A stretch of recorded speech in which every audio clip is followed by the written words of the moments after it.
কৃষ্ণবেণী। পর্ব 28। নন্দিনী নীলা। চতুর্থ অংশ। আয়ান হসপিটালে থেকে বাড়ি এলো উর্ষির মৃত্যুর একদিন পরই। বাসার সবার মনে অবস্থা খারাপ। উর্ষির মৃত্যুতে পরিবেশ থমথমে হয়ে গেছে। হঠাৎ মৃত্যু কেউই মেনে নিতে পারছে না। এখানে সবাই মন মরা থাকলেও আয়ান আছে শান্তিতে নিশ্চিতে।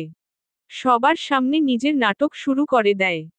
কিন্তু বদ্ধ করে আনন্দ উল্লাসে মেতে থাকে। কেউ আর ওর দিকে এতটা মনোযোগ দিচ্ছে না। এই সুযোগে ও ভালোই মাস্তি করতে পারছে। উর্মিকে আজ আনতে গেছে জায়ান। 10 লাখ টাকা চেয়ে কল করেছিল মিহির। টাকার দেওয়ার ইচ্ছা নাই। মন মেজাজ খিটখিটে আছে। আজ মিহিরকে ধরে কি যে করবে জায়ান জানে না। 2টি দিন আগেই লোক লাগিয়ে খবর নিয়েছিল কোথায় রেখেছে উর্মিকে। উর্ষির মৃত্যুতে 2 দিন কোন কাজে হাত লাগায়নি। উর্ষির ফ্যামিলি নিজেদের মতো সর্বোচ্চ চেষ্টা করে যাচ্ছে ওদের হেনস্থা করতে।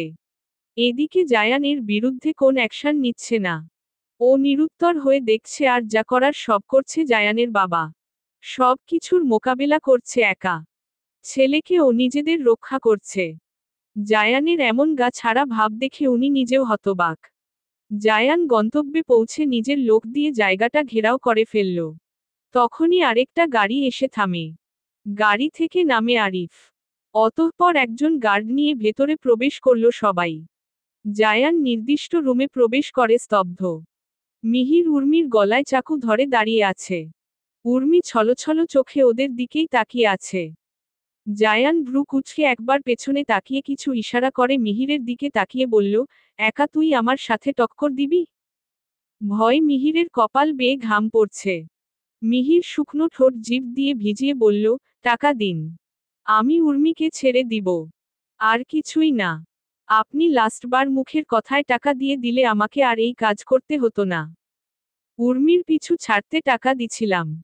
কিন্তু তাতে কাজ হয়নি, তুই টাকা নিয়ে ওর পিছু ছাড়লেও ও তোকে ভুলে নাই।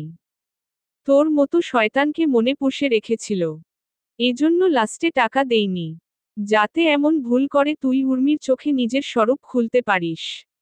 তুই আসলে কেমন তা তো আর আমার বোন জানতো না, তোর মতো কাপুরুষকে ভালোবেসে কষ্ট পাচ্ছিল। আমি আসলে নিজেই তোকে ব্যবহার করেছি। তুই কি ভেবেছিলি আমার বোনকে আমার চোখের আড়ালে কিডন্যাপ করে সাহসী হয়ে গেছিস? No never. আমি চেয়েছি বলেই তুই এই কাজে সফল হয়েছিল। মিহির নিজেকে যথেষ্ট সাহসী দেখানোর চেষ্টা করে বলল, টাকা কোথায়?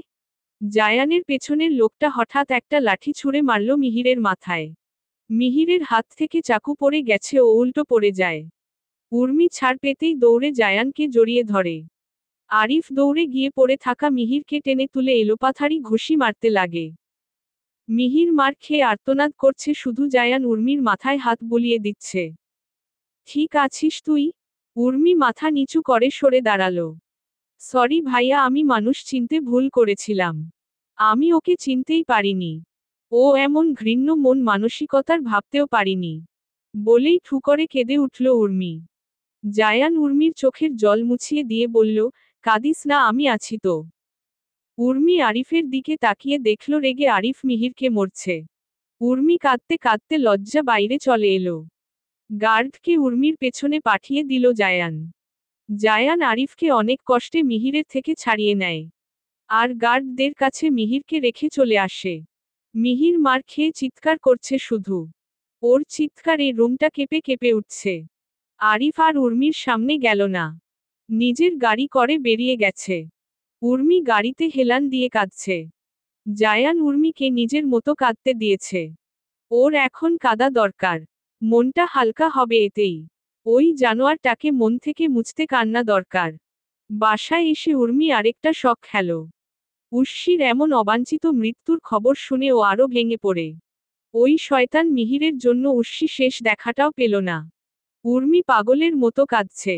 এত কষ্ট হচ্ছে বুকের ভেতর, ও সহ্য করতে পারছে না। মৃত্যু, ঠকানো সব মিলিয়ে ও অসুস্থ হয়ে পড়ে।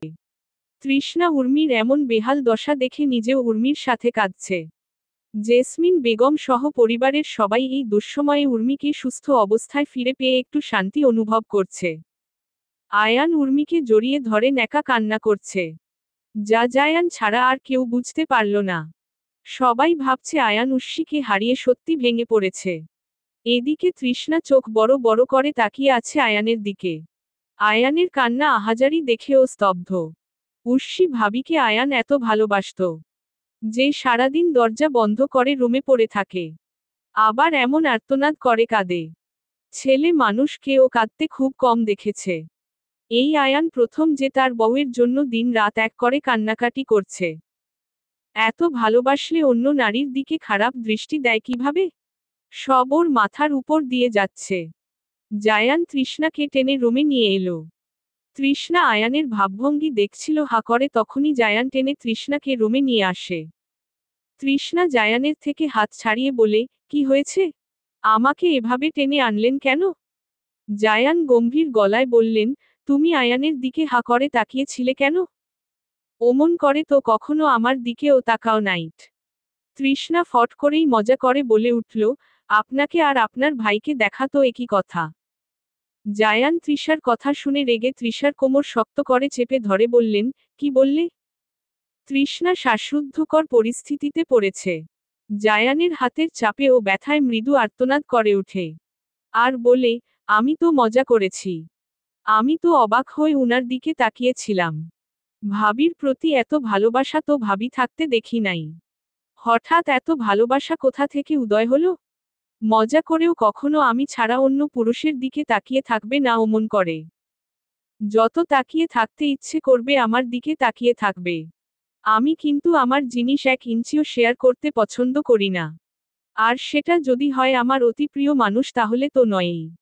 তৃষ্ণা জায়ানের বুকে মাথা ঠেকিয়ে চোখ বন্ধ করে বলল, এই জন্মে আমি শুধু আপনারই।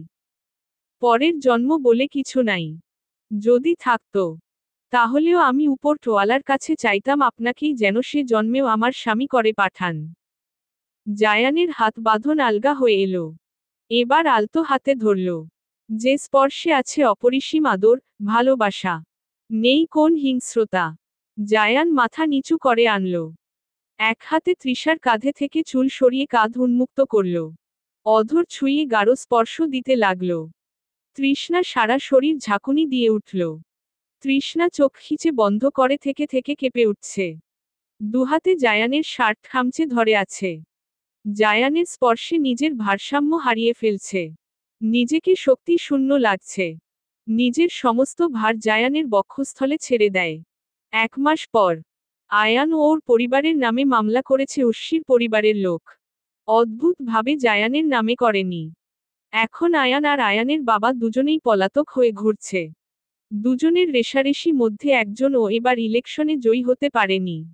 মাঝখানে দিয়ে নতুন একজন পাশ করে গেছে। আয়ান ওর বাবাকে বলেছে, বাবা জায়ান তলে তলে ওই দলের সাথে হাত মিলিয়েছে। দেখ না ওরা তোমার আর আমার নামে মামলা করলো কিন্তু জায়ানের নাম দিল না। এতে রহস্য আছে। জায়ান ইচ্ছে করে তোমাকে জিততে দেয়নি। ও চাইলেই তোমাকে জেতাতে পারত। বাপ বেটা এখন পলাতক হয়ে ঘুরছে। আর এই সুযোগে আয়ান বাবার কাছে জায়ানের হয়ে নিন্দা করে যাচ্ছে। জায়ানকে একদম মন থেকে উঠিয়ে দিচ্ছে আয়ান।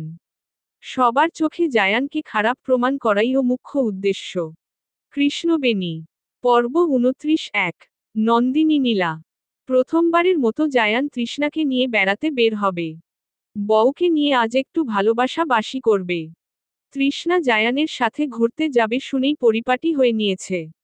তোমার রূপের আগুন আমি জলে পুড়ে ছারখার হয়ে যাচ্ছি। এই রূপে ডুব দেওয়ার সময় এসে গেছে। তৃষ্ণা জায়ানের চোখের দিকে চেয়ে আছে। জায়ান তৃষার হাত নিজের হাতের মুঠোয় নিয়ে হাতের উল্টো পিঠে চুমু খায়। তৃষ্ণা লজ্জায় কাচুমাচু করতে থাকে। জায়ান তৃষার হাত ছেড়ে সোজা হয়ে দাঁড়ায়, দরজার দিকে মুখ করে। তৃষার দিকে হাত ভাঁজ করে বাহু ফুলিয়ে দেখিয়ে বলেন, চলেন মিসেস একটু প্রেম ভালোবাসা করে আসি। তৃষ্ণা হেসে জায়ানের বাহু ধরে দুহাতে। জায়ান ঘাড় বাঁকা করে তৃষার দিকে তাকায়। মাথা নিচু তৃষার গালে চুমু খেয়ে নিজেও হাসল। এদিকে আয়ান এবং জায়ানের বাবা দুজনেই আজ বাড়িতে। তারা লুকিয়ে বাড়িতে আসে আবার পুলিশ বাড়ি দিকে আসলে তখন পালিয়ে যায়। দুজনেই ড্রয়িং রুমে বসে গুজুর ফুজুর করছিল। তখনই জায়ান আর তৃষ্ণা রেডি হয়ে বাইরে বের হতে যায়, তা দেখে দুজনেই চোখ বড় বড় করে তাকায়। জায়ানের উদ্দেশ্যে সাদিকুর রহমান বলেন, তোমরা রাতে বেলা কোথায় যাচ্ছ? জায়ান হাঁটার গতি থামিয়ে উত্তর দেয়, বাইরে। হঠাৎ এত ফিটফাট হয়ে দুজনে বাইরে কেন যাচ্ছ? এত প্রশ্ন করাই জায়ানের বিরক্ত লাগে। আপনি কোনোদিন বউকে নিয়ে বাইরে যান নাই? ছেলের বউ কেন যাচ্ছে এভাবে জিজ্ঞেস করছেন? লজ্জা করছে না? সাদিকুর রহমান এতক্ষণ লজ্জা না পেলেও এবার লজ্জা পেল। ছেলে যে তার এভাবে নাক কাটবে কে জানতো? তিনি আর কিছু জিজ্ঞেস করল না। এদিকে আয়ান তখন বলে উঠল, আমরা যান হাতে নিয়ে পালিয়ে বেড়াচ্ছি। আর তুই বউ নিয়ে ফুর্তি করছিস? জায়ান তৃষার হাত ছেড়ে বললেন, তুমি গাড়িতে গিয়ে বসো, আমি আসছি। তৃষ্ণা মাথা নিচু করে দাঁড়িয়েছিল। জায়ানের কথায় এক পলক জায়ানের দিকে তাকিয়ে বাইরে চলে যায়। জায়ান দুজনের দিকে তাকিয়ে বলে উঠে, হ্যাঁ ফুর্তি করছি, তোর সমস্যা? আয়ান সঙ্গে সঙ্গে জবাব দেয়, অফকোর্স সমস্যা। তুই এতটা শান্ত হয়ে কিভাবে থাকতে পারছিস? সত্যি করে বলতো, তুই শত্রুর পক্ষের সাথে হাত মিলিয়েছিস তাই না? জায়ান ভ্রুকুটি করে ঠোঁটে প্রশস্ত করে হেসে উঠল, হাত মিলালেই কি? তুই যদি কিছু করে নাই থাকিস, তোর এত ভয় কিসের? আয়ান থতমত খেয়ে গেল। ঢোক গিলে আমতা আমতা করে বলল, আমি ভয় পাবো কেন? উর্শিকে আমি মেরেছি এটাই তো প্রমাণ করতে চাস? আর আমাকে জেলে পাঠিয়ে সবকিছু নিজে একা ভোগ করতে চাস বুঝি না ভেবেছিস? জায়ান তারা দেখিয়ে বলল, তোকে জেলে পাঠিয়ে এইসব ভোগ করার প্রয়োজন আমার নেই। তুই না থাকলেও আমি ছাড়া অন্য কেউ কিছুই ভোগ করতে বানিতে পারবে না। সো বানোয়াট কথা বলে সত্য ডাকার চেষ্টা করছিস না। যেটা সত্য সেটা সামনে আসবেই, তুই আমি আটকাতে পারবো না, শুধু সময়ের অপেক্ষা। বিদায় নিয়ে বেরিয়ে এলো জায়ান্ট। এদিকে আয়ান ভয়ে ঘামতে শুরু করে। আরেকটা জিনিস ভাবে জায়ান, কি বলল ও না থাকলেও অন্য কেউ ভোগ করতে পারবে না মানে কি? তৃষ্ণা গাড়ির সামনে দাঁড়িয়ে ছিল। জায়ান এসে তৃষ্ণাকে গাড়িতে উঠায় এবং নিজেও উঠে বসে। সামনে ড্রাইভার গাড়ি ড্রাইভ করছে। তৃষ্ণা জায়ানের থেকে দূরত্ব রেখে বসে আছে। জায়ানের ফোনে গাড়িতে উঠতেই একটা কল এসেছে, ও কলে কথা বলছে। খুব রেগে রেগে কথা বলছে। তৃষ্ণা একবার জানালা দিয়ে বাইরে দেখছে তো একবার জায়ানের রাগী মুখশ্রী দেখছে। জায়ান কল কেটে তৃষার দিকে তাকিয়ে বললেন, এই ফোনের জন্য মেজাজ ঠিক রাখাই কঠিন। এটা খোলা থাকলে আরো কত যে কল আসবে ঠিক নাই, এটা বন্ধ থাকাই বেটার। ফোন অফ করে একটা শান্তির নিঃশ্বাস ছাড়ল জায়ান। তৃষ্ণা ওর দিকেই তাকিয়ে আছে। কি হয়েছে, মুড অফ? প্রশ্ন করল তৃষ্ণাকে। তৃষ্ণা এখন একটু আধটু ইংরেজির মানে জানে। অনেকদিন ধরেই ওর লেখাপড়া চলছে। ও মাথা নাড়িয়ে না বলল। জায়ান তৃষার বাহু ধরে টেনে নিজের নিকটে নিয়ে এলো। তাহলে এত দূরে বসেছ কেন? এত দূরত্ব থাকলে প্রেম ভালোবাসা হবে কি করে? তুমি কি আমার ভালোবাসা চাও না? তৃষ্ণা লজ্জায় মাথা নিচু করে বলল, চাই তো। জায়ান তৃষার থুতনি ধরে মুখটা উঁচু করে বলল, তাহলে দূরে দূরে থাকো কেন? আজ কোন দূরত্ব নয়।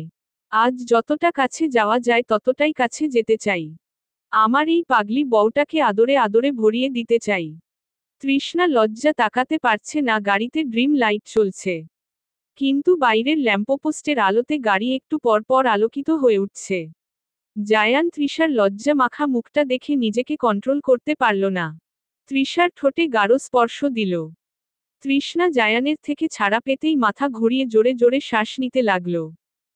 জায়ান পেছনে থেকেই তৃষ্ণাকে জড়িয়ে ধরে কাঁধে মুখ ঠেকিয়ে রেখেছে। তৃষ্ণা জোরে জোরে শ্বাস নিচ্ছে।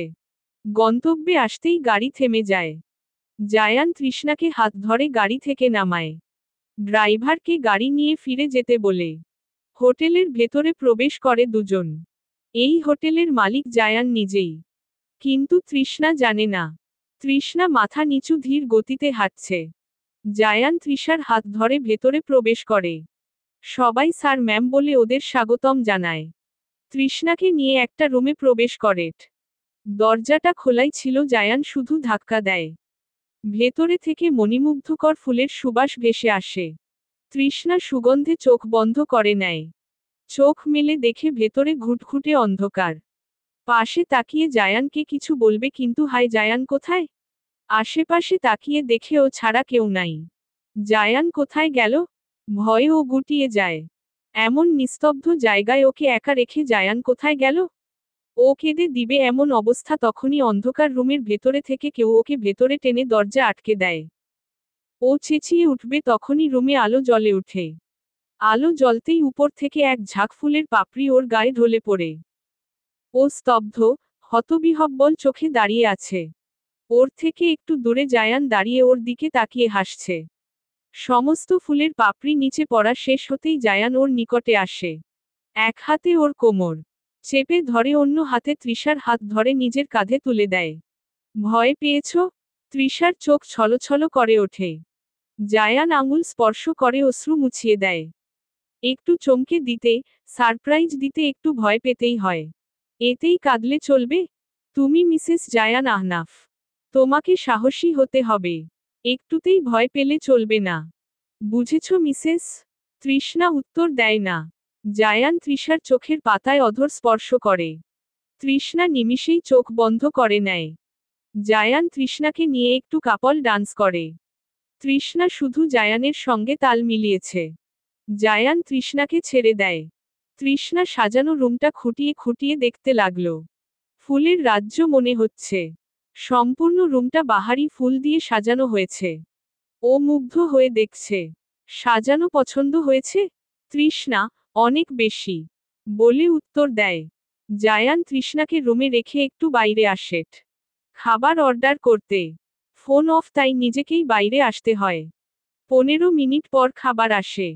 জায়ান খাবার সহ রুমে আসে। তৃষ্ণা বিছানায় পা ঝুলিয়ে বসেছিল। বাথরুমে থেকে হাত মুখ ধুয়ে আসো। জায়ানের আদেশে তৃষ্ণা বাধ্য মেয়ের মতো হাত মুখ ধুয়ে আসে।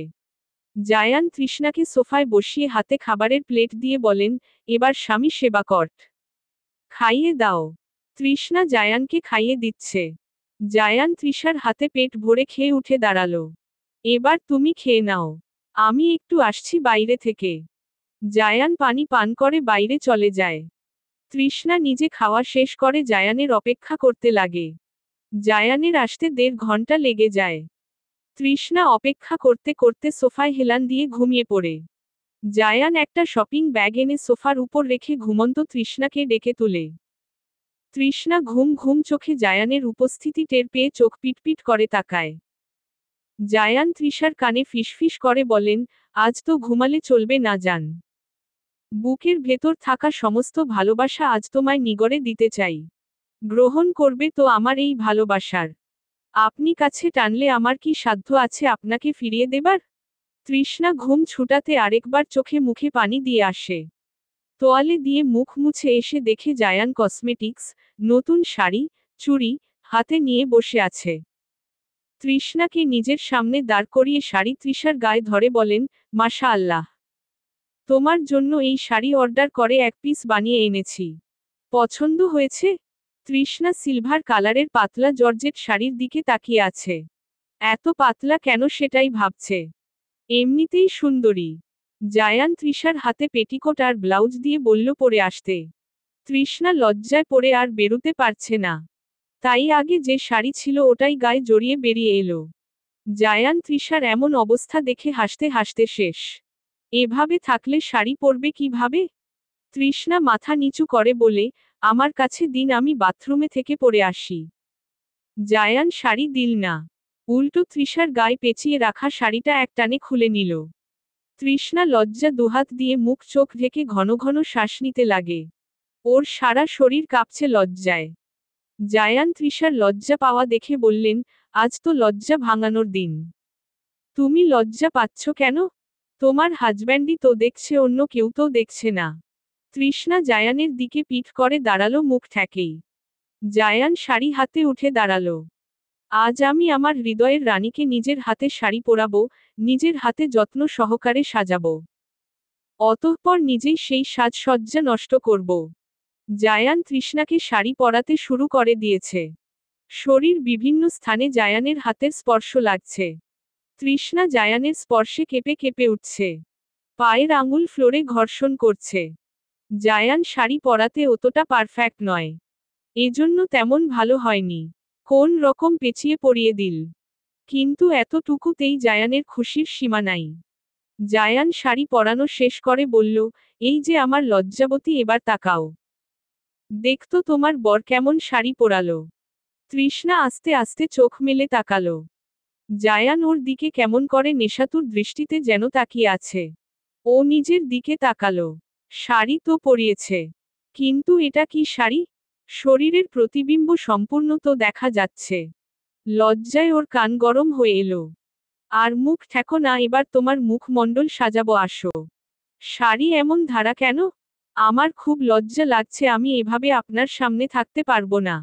জায়ান তৃষ্ণাকে সোফায় বসিয়ে বললেন, ওরে আমার লজ্জাবতী, একটু পর সব ছাড়াই থাকতে হবে। চুপ করে বসো এখন, নো সাউন্ড। তৃষ্ণা জায়ানের কথা শুনে চোখ বড় বড় করে তাকালো। জায়ান ওকে সুন্দর করে সাজিয়ে দিচ্ছে। গলায় ডায়মন্ডের নেকলেস পরিয়ে দিল, হাতে চুড়ি পরিয়ে দিল, ঠোঁটে লিপস্টিক, চোখে কাজল, কপালে টিপ্ট। এরপর তৃষ্ণাকে দাঁড় করিয়ে প্রিয় সেই কেশ পিঠে ছেড়ে দিল।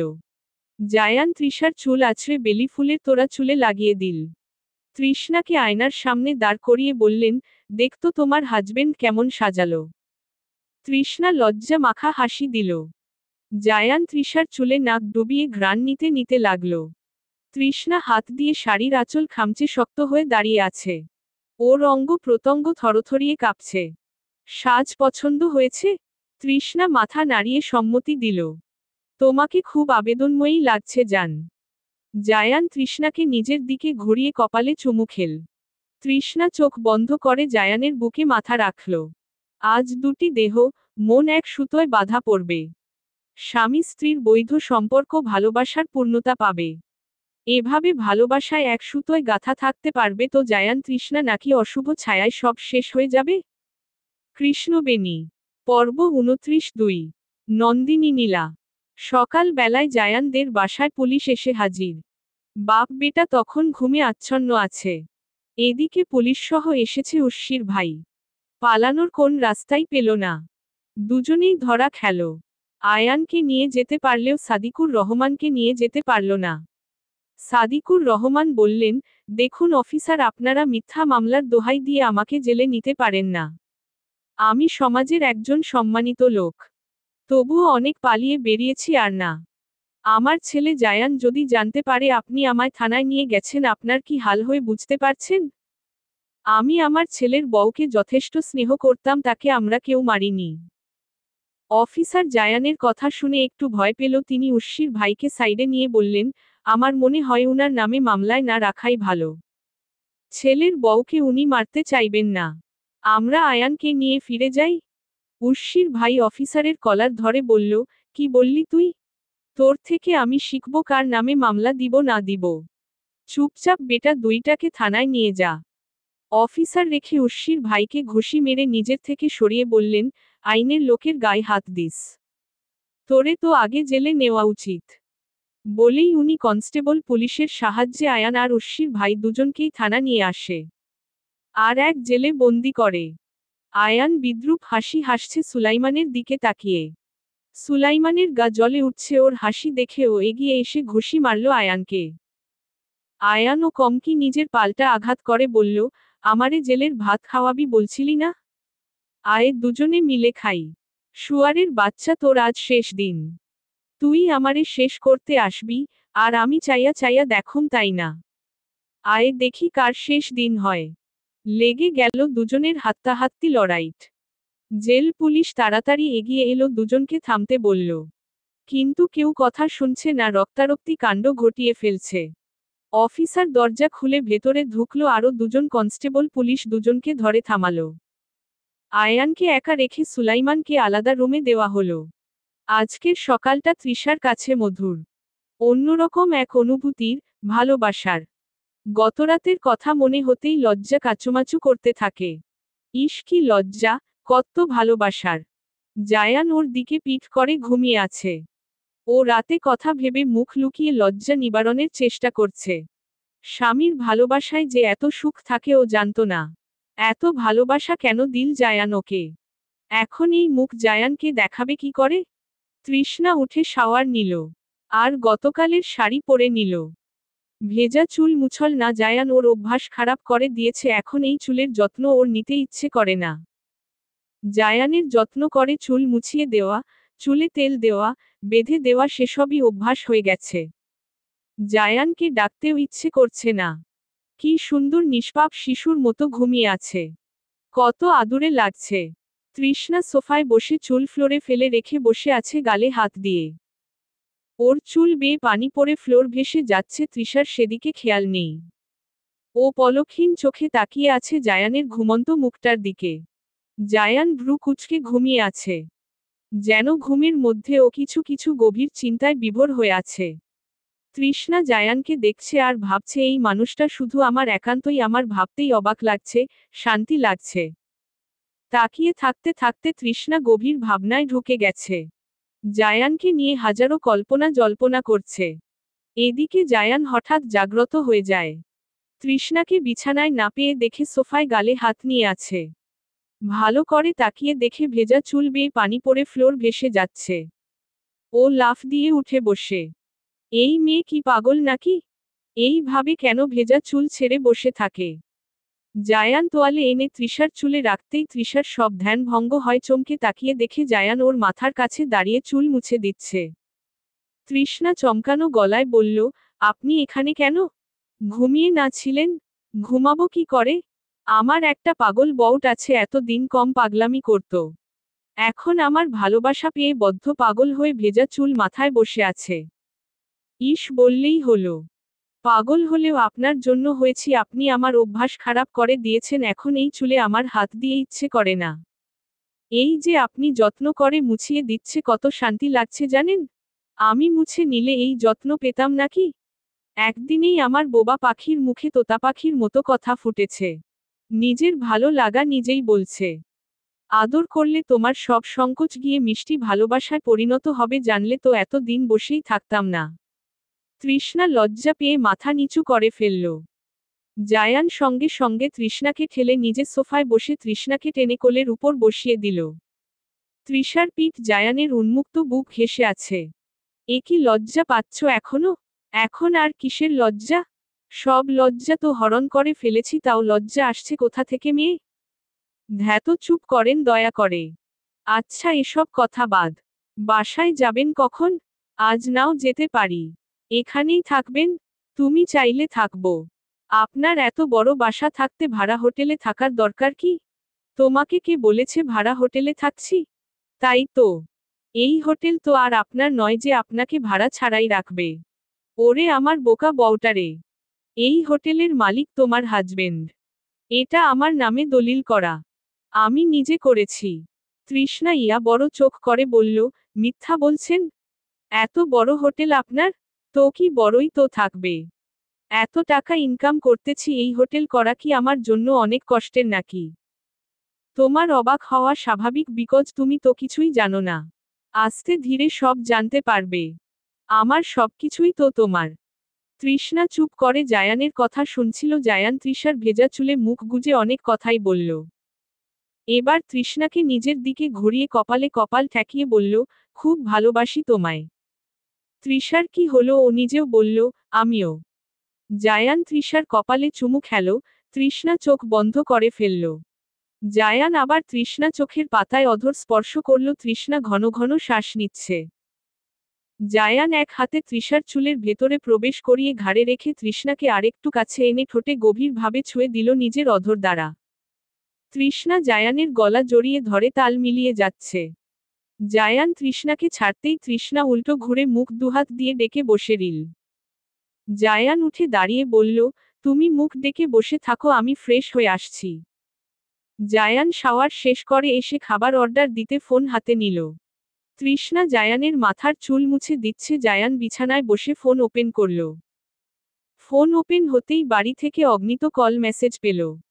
ওর সিমে মিসকল সার্ভিস অন করা আছে, এজন্য অফ থাকলেও কয়জন কল দিয়েছে জানা যায়।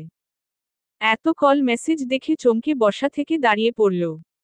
তৃষ্ণা জায়ানের পেছনে উঁচু হয়ে চুল মুছে দিচ্ছিল। আচমকা দাঁড়িয়ে পড়াতে তৃষ্ণা থুতনিতে ব্যথা পেল। আহ করে বসে পড়ল বিছানায়। জায়ান উফ সরি বলে ফোন বিছানার রেখে তৃষার থুতনি ঠলতে লাগল। বেশি ব্যথা পেয়েছ? তৃষার মুখ নোনতা লাগছে, ও উঠে বেসিং গিয়ে থুথু ফেলতেই রক্ত বের হলো। জায়ান ওর পেছনে পেছনে এসেছিল, রক্ত দেখে ওর আত্মা কেঁপে উঠে। ও গড, ব্লাড আসলো কি করে? দেখি কি করে ফেললাম। ফোনটা আমাদের জন্য বিপজ্জনক, ওটা ওপেন করতেই এত বড় কাণ্ড ঘটল। তাড়াতাড়ি চলো হসপিটালে যাই। জায়ান তৃষ্ণাকে টেনে বাথরুমে থেকে এনে ঠোঁট চেক করতে লাগলো। ঠোঁটের কোনায় কেটে গেছে। জায়ানের মাথা গিয়ে ওখানেই লাগছিল নরম জায়গা, তাই কেটে রক্ত বেরিয়েছে। জায়ান অস্থির হয়ে উঠছে। তৃষ্ণা জায়ানের হাত ধরে টেনে বলল, শান্ত হন, আমি ঠিক আছি। ওটা এমনিতেই চলে যাবে। হসপিটালে যাওয়ার প্রয়োজন নেই। জায়ান অপরাধের ন্যায় বলল, সরি জান, আমার জন্য কত কষ্ট পেলে। বেশি ব্যথা লাগে নাই? সিউর। হুম। জায়ান তৃষার ঠোঁটে আলতো স্পর্শ করে ফোন আর করল না বাসায়। খাবার আসতেই দুজনে খেয়ে নিল। তৃষার খেতে খারাপ লাগছিল কিন্তু প্রকাশ করেনি। জায়ান এমনিতেই টেনশন করছে বললে আরো পাগলামি করবে। জায়ানের ফোন আরো দুবার বাজলো, খাওয়ায় ব্যাঘাত করে উঠল না। খাওয়া দাওয়া শেষ করে ফোন হাতে নিয়ে দেখে ফোন অফ হয়ে গেছে। জায়ান ফোন চার্জে লাগিয়ে রেডি হতে লাগলো। তৃষ্ণাকেও রেডি হতে বলল। কৃষ্ণবেণী। পর্ব 30। নন্দিনী নীলা। সকালে আসার কথা থাকলেও ওরা ঘোরাফেরা করে বিকেলে বাসায় এসে পৌঁছেছে। বাসায় আসতেই সাদিকুর রহমান ছেলেকে নিজের পাশে বসিয়ে সব বিস্তারিত জানাতে লাগলেন। জায়ান গম্ভীর মুখশ্রী করে বসে সব কথা শুনল। আয়ানকে থানা থেকে বের করার ব্যবস্থা করো জায়ান। জায়ান উঠে দাঁড়ালো। সাদিকুর রহমান বললেন, কিছু বললে না? বললেই থানা থেকে ছাড়িয়ে আনা সম্ভব নয়। কয়েকদিন যাক। তোমার মুখে এই কথা মানাচ্ছে না। আমি খুব ক্লান্ত। আপনি বসে থাকেন। জায়ান গটগট করে উপর চলে গেল। তিনি তাকিয়ে রইলেন জায়ানের দিকে। জায়ান কিছুই করবে না, উনার বুঝা হয়ে গেছে। নিজেকেই করতে হবে কিছু। উর্মি আজ নিজ থেকেই আরিফকে কল করল। কেন করল ও জানে না। সেদিনের পর লোকটা আর আসেনি এ বাসায়। ধন্যবাদ তো পাওনা উনার। আরিফ কল রিসিভ করতেই উর্মি বলল, হ্যালো, কেমন আছেন? আরিফ উর্মির কল দেখে বিস্ময় হতবাক হয়ে গেছে। আপনি হঠাৎ আমাকে কল করলেন? আপনার সাথে অনেক খারাপ আচরণ করেছি। একটা লম্পটের জন্য। তাই সরি ও ধন্যবাদ বলতেই কল করা। ভেবেছিলাম আপনিই কল করবেন কিন্তু করেননি, তাই নিজেই করলাম। আরিফ বলল, আপনাকে কল করতাম নিজের কেউ ভেবে। কিন্তু আপনি তো আমার কেউ হবেন না। জোর করে ও করতে চাই না, তাই থেমে গেছে কল। আপনি চাইলে আমরা বন্ধু হয়ে থাকতে পারি। সম্ভব না। আমি যাকে বউ করার স্বপ্ন দেখেছিলাম তাকে বন্ধু করে রাখতে পারবো না। ক্ষমা করবেন। আরিফের কথায় উর্মি খুব লজ্জা পেল। ও আচ্ছা বলে কল কেটে দিল। সঙ্গে সঙ্গে আবার আরিফ কল করল, কষ্ট পেলেন? উর্মি মিথ্যা বলল, না তো। মিথ্যে বলছেন? না। আপনি কষ্ট পেয়েছেন আমি বুঝতে পারছি। আচ্ছা পেয়েছি। হাহাহা, আমি কে যে আমার কথায় কষ্ট পেলেন? কেউ না, তবুও কষ্ট পেলাম। আচ্ছা ভালো থাকেন। বিজি আছি, পরে কল দেব। প্রয়োজন নাই। সেটা দেখা যাবে। আল্লাহ হাফেজ। পরে কল দিবে শুনে কেন জানি উর্মির ভালো লাগছে। উর্শির ভাইকে ছাড়িয়ে নিয়ে গেছে উর্শির বাবা। ছেলেকে বের করতে মোটা অঙ্কের টাকা দিতে হয়েছে অফিসারকে। ছেলে তার বের হয়ে ও রাগী চোখে তাকাচ্ছিল অফিসারের দিকে। অফিসার ডোন্ট কেয়ার ভাব নিয়েছিল। আয়ানের বাবা জামিনের জন্য এদিক ওদিক দৌড় পাচ্ছে। কিন্তু একদিন না গেলে জামিন সম্ভব না বলছে উকিলরা। তৃষ্ণা উর্মির রুমে এসে দেখল উর্মির কিছু নিয়ে চিন্তিত হয়ে বসে আছে। তৃষ্ণা উর্মির পাশে গিয়ে দাঁড়ালো। বাসায় এসেই উর্মির কথা সবার আগে মনে এসেছে। এখন কেমন আছেন আপু? আমি ভালো আছি। তুমি তো খুব ভালো আছো, ভাইয়ার সাথে ঘোরাঘুরি করে এলে। তৃষ্ণা লাজুক ভঙ্গিতে মাথা নাড়ালো। উর্মি তৃষ্ণাকে টেনে নিজের পাশে বসিয়ে বলল, বলো নাকি কি করলে? তৃষ্ণা বলল, তেমন কিছুই না আপু, এমনিতেই ঘোরাঘুরি। তোমাকে দেখে তো মনে হচ্ছে না শুধু ঘোরাঘুরি হয়েছে। আপু বাদ দেন না, লজ্জা লাগছে। লজ্জার কিছু কি ঘটেছে বলো না ভাবি। আমি কি এবার ফুপি হয়ে যাব? জানি না। লজ্জায় আর থাকতে পারল না, তৃষ্ণা বেরিয়ে এলো।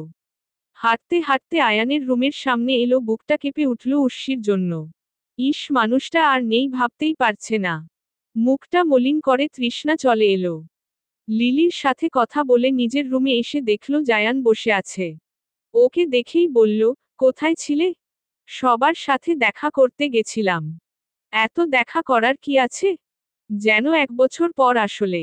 না মানে আসলে। তুমি আমার সামনে লজ্জা পাচ্ছ তাই সময় পাস করতে গেছিলে, আমি বুঝি না ভেবেছ? তৃষ্ণা সত্যি মাথা নিচু করে শাড়ির আঁচল আঙুলে পেছাতে লাগল। জায়ান তৃষ্ণাকে বলল, আমার পাশে এসে বসো। না ঠিক আছে, আমি আছি, এভাবেই ভালো। আসো বলছি। তৃষ্ণা গুটি গুটি পায়ে জায়ানের পাশে বসল। জায়ান তৃষার হাত ধরে বলল, একটা ভালো খবর আছে তোমার জন্য। তৃষ্ণা কৌতূহল নিয়ে চেয়ে আছে। জায়ান আবার বলল, আয়ানকে পুলিশ ধরে নিয়ে গেছে থানায়। উর্ষির মৃত্যুর জন্য। তৃষ্ণা চোখ বড় করে বলল, আপনার ভাই কি সত্যি ভাবিকে খুন করেছে? প্রমাণ ছাড়া আমি কিছুই বলতে পারবো না। প্রমাণ কিভাবে পাবেন? কাজটা করলেও কি প্রমাণ রেখে দিছে?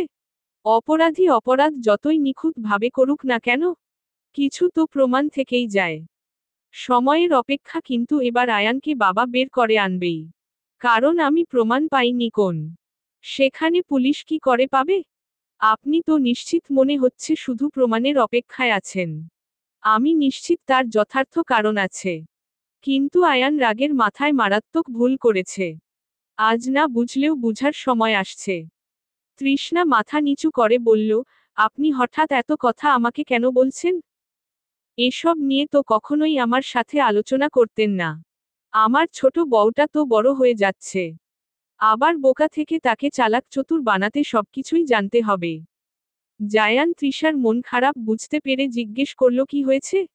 তৃষ্ণা বলল, ভাবির কথা মনে পড়ছে। উনি আর নেই, ভাবতেই পারছি না। খুব খারাপ লাগছে। আরেকটা সুখবর আছে। কি? আগামী পরশু তোমাদের বাড়ি যেতে পারি আমরা। তৃষ্ণা বাড়ি যাবার কথা শুনেই উত্তেজিত গলায় বলল, সত্যি বলছেন? হুম, আমার বউয়ের মুখে হাসি ফোটাতে আমি সব করতে পারি। আমি ভেবেছিলাম সত্যি আর যাবেন না ওখানে নিয়ে আমাকে। আমি তো শুনেছি সুজন বউকে খুন করে পালিয়ে গেছিল। বর্তমানে পুলিশের কাছে থেকে বাঁচতে পলাতক। তার জন্য তোমায় আমি এত বড় শাস্তি দেব কেন? তখন তো রাগ করে বলেছিলাম। খুশিতে তৃষার চোখ ছলছল করে উঠল। ও জায়ানের বাহুতে মাথা রেখে বলল, থ্যাংক ইউ। তুমি তো দেখি ইংরেজি উল্টোপাল্টা শিখতেছ। সঠিক করে শিখতে হবে, না হলে স্কুলে অ্যাডমিশন নিতে পারবে না। আমার আর স্কুলে পড়ে কি হবে? গ্রামে থেকে এসেই তোমায় স্কুলে ভর্তি করব। আমি একা স্কুলে যাব কি করে? ভয়ার্ত গলায় বলল তৃষ্ণা। সিকিউরিটি গার্ড যাবে। আমিও যাব মাঝে মাঝে পৌঁছে দিতে। ভয় পাচ্ছ কেন? আপনি থাকলে আমি কিছুতেই ভয় পাই না। বলেই তৃষ্ণা জায়ানের বাহুতে মাথা রেখে চোখ বন্ধ করল। জায়ান ওর সাহসের একমাত্র জায়গা। দুদিন পর গ্রামে যাওয়ার কথা থাকলে ওরা গ্রামে যেতে পারল 4 দিনের পর। জায়ান কোন একটা কাজে ব্যস্ত হয়ে পড়েছিল। দেরি হোক তবুও তৃষার যাওয়াটা হচ্ছে, এতেই তৃষার আনন্দ ধরে না। এত দিন পর বাড়ি যাচ্ছে, ওর যে মনটা কতটা ফুরফুরে হয়ে আছে ও ছাড়া কেউ জানে না। জায়ান তৃষার উজ্জ্বল হাসিখুশি মুখশ্রী দেখে প্রশান্তির নিঃশ্বাস ফেলল। হাসি মুখটা দেখার জন্য ও সমস্ত কাজ ফেলে গ্রামে আসার সিদ্ধান্ত নিয়েছে। তৃষ্ণাদের গ্রামে গাড়ি ঢুকতেই তৃষ্ণা জায়ানকে নিয়ে গাড়িতে নেমে গেল। এটা কি হলো তৃষ্ণা, বাসা তো আরো দূরে, এত আগেই কেন নেমে গেলে? গাড়ি চড়ে যেতে ভালো লাগছিল না। কতদিন গ্রামের হাওয়া বাতাস পাই না। খোলা পরিবেশ দেখি না। আমার দম বন্ধ হয়ে আসছিল জানেন, আপনাদের ও ইটের 4 দেয়ালের ভেতর থেকে। আসুন আমরা হেঁটে যাই এই পথটুকু। অনেক ভালো লাগবে দেখেন। তৃষ্ণা, তোমার কি শহরে একটুও ভালো লাগে নাই? তৃষ্ণা জায়ানের মুখটার দিকে তাকিয়ে বলল, লেগেছে। আপনার সাথে থাকলে ভালো লাগে। কিন্তু আপনি যখন থাকেন না, উর্মি আপু ও ভার্সিটিতে থাকে, লিলি কাজ করে, তখন অনেক খারাপ লাগে, একা লাগে। তখন কি করো? তখন আপনার কথা ভাবি। বাড়ির কথা ভাবি, মা, বাবা, বকুলের কথা ভাবি। সবাইকে অনেক মনে করি। তৃষ্ণা, আমি জানি তোমার খারাপ লাগে। এত খারাপ লাগার পরও বলতে পারবো না। আমি এখানে তোমায় রেখে যাব তোমার খুশির জন্য। তোমায় ছাড়া আমি থাকতে পারবো না। যখন কাজে ব্যস্ত থাকি তখন আমি ভাবি কখন বাড়ি যাব আর তোমার দেখা পাবো। আমি একটু বেশিই স্বার্থপর। আমি আপনাকে ছাড়া থাকতেও চাই না। সবাইকে ভালোবাসি বলেই যে আপনাকে ছেড়ে থাকতে পারবো তেমনটা নয়। আমি আপনি ছাড়া একটুখানিও ভালো থাকবো না। দুজনেই হাঁটতে হাঁটতে চলে এলো বাসায়। তৃষার সমস্যা না হলেও জায়ানের সমস্যা হয়েছে। উঁচু নিচু রাস্তা কতবার যে হোঁচট খেয়েছে হিসেব নাই। কৃষ্ণবেণী। পর্ব 31। নন্দিনী নীলা। জায়ান কাঠের চেয়ারে বসে আছে, ওর সামনে ছোট মোড়ায় বসে আছে তৃষ্ণা। জায়ান পায়ে উঁচু নিচুতে হোঁচট খেয়ে ফুলিয়ে ফেলেছে। তৃষ্ণা জায়ানের পা গরম পানিতে ভিজিয়ে রেখেছে। ফর্সা পা লাল হয়ে ফুলে গেছে। তৃষ্ণা অসহায় মুখশ্রী করে তাকিয়ে আছে জায়ানের দিকে। জায়ান বলছে বারবার করে, আমি ঠিক আছি তৃষ্ণা। অযথা এত টেনশন করছো। তৃষ্ণা জায়ানের পা গামছা দিয়ে মুছে গরম পানির গামলা নিয়ে রান্নাঘরে গেল। রান্নাঘরে তৃষার মা মেয়ের জামাইয়ের জন্য খাবার তৈরি করছে। হঠাৎ করে মেয়ের জামাই এসেছে খুশিতে, ওর কি খাওয়াবে সেই উত্তেজনায় দিশেহারা অবস্থা। এদিকে বকুল বাড়ি নাই। 2 দিন আগেই বকুল ওর মামা বাড়ি গেছে। তৃষ্ণা মায়ের পাশে কাঠের ছোট পিঁড়িতে বসে বলল, মা বকুল কবে আসবে? বলছিল তো আজকেই, দেখি না আসলে তোর বাপরে পাঠামু নিকাল। ভাবি কই? ওরা তো শহরে গেছে। 1 মাস হলো। টাকা পাইল কই? কার সাথে জানি গেছে। বউ নিয়ে বাসা ভাড়াও করছে, কিসের জানি ব্যবসা শুরু করছে। তোমাদের জন্য কিছু টাকা পাঠায় না? বেশি নাকি ইনকাম হয় না? বলছে পাঠাইব। তৃষ্ণা বসে গোল আলু কেটে দিল। পেঁয়াজ কুচি করে বাইরে এসে দেখল জায়ান ফোনে কথা বলছে। কিন্তু কথা মনে হয় শুনতে পাচ্ছে না, শুধু হ্যালো হ্যালো করছে। তৃষ্ণাকে দেখেই বলল, তোমাদের বাড়ি এত নেটওয়ার্কের প্রবলেম দেখো, একটা কথাও বুঝতে পারছি না। শ্বশুর বাড়ি আসছেন এখন, ফোনের কি দরকার? রুমে আসেন। জায়ান বসা থেকে উঠে তৃষার পেছনে পেছনে এলো রুমে। ঠিক বলেছ, ফোনের কি দরকার? এখন তো শুধু বউকে দরকার। তৃষ্ণা বলল, না, এখন আপনার বিশ্রাম দরকার। ওই একই হলো, তুমি ছাড়া আমি রেস্ট নিতে পারি নাকি? জায়ান কোট খুলে শার্টের ইন খুলে বিছানায় বসল। আপনি বিশ্রাম নেন, আমি বাইরে আছি। কোন দরকার হলেই ডাকবেন। তৃষ্ণা ঘুরে চলে আসতে যাবে, জায়ান তৃষার হাত ধরে টেনে আটকে দিয়ে বলল, বাইরে কি করবা আমার সাথে, তুমিও রেস্ট করো। মানে? শ্বশুর বাড়ি আসছি, একটু প্রেম করতে তুমি পালাই পালাই বলে বাইরে যাচ্ছ কেন? একসাথে এসেছি তাই রেস্ট করলে দুজনের করা উচিত, ক্লান্ত দুজনেই। আমি মায়ের সাথে বসে থাকি। জায়ান কি যেন ভেবে বলল, আচ্ছা যাও। আমি তাহলে ঘুমাই। তৃষ্ণা চলে আসবে, জায়ান আবার টেনে ধরল। তৃষ্ণা বিরক্তিকর চোখে তাকালো। জায়ান বলল, একা ভালো লাগছে না। তৃষ্ণা ঘুরে এসে জায়ানকে শুতে বলে নিজেও তার সাথে শুয়ে পড়ল। জায়ান তৃষার কপালে চুমু খেয়ে চোখ বন্ধ করে আছে। তৃষ্ণা জায়ানের বুকে আঙুল দিয়ে আঁকিবুকি করছে শার্টের উপর দিয়েই।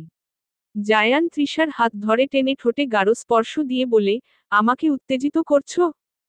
পরে কিন্তু নিজেই বাঁচতে পারবে না। তৃষ্ণা হাত গুটিয়ে জায়ানের বুকে মাথা রেখে আছে। জায়ান হেসে তৃষার মাথায় হাত বুলিয়ে দেয়। দুজনেই ঘুমিয়ে পড়ে। তৃষ্ণা ভেবেছিল জায়ান ঘুমিয়ে পড়লে ও উঠে যাবে, কিন্তু ও নিজেই গভীর ঘুমে আচ্ছন্ন হয়ে যায়। তৃষার ঘুম ভাঙে বকুলের চিৎকার শুনে।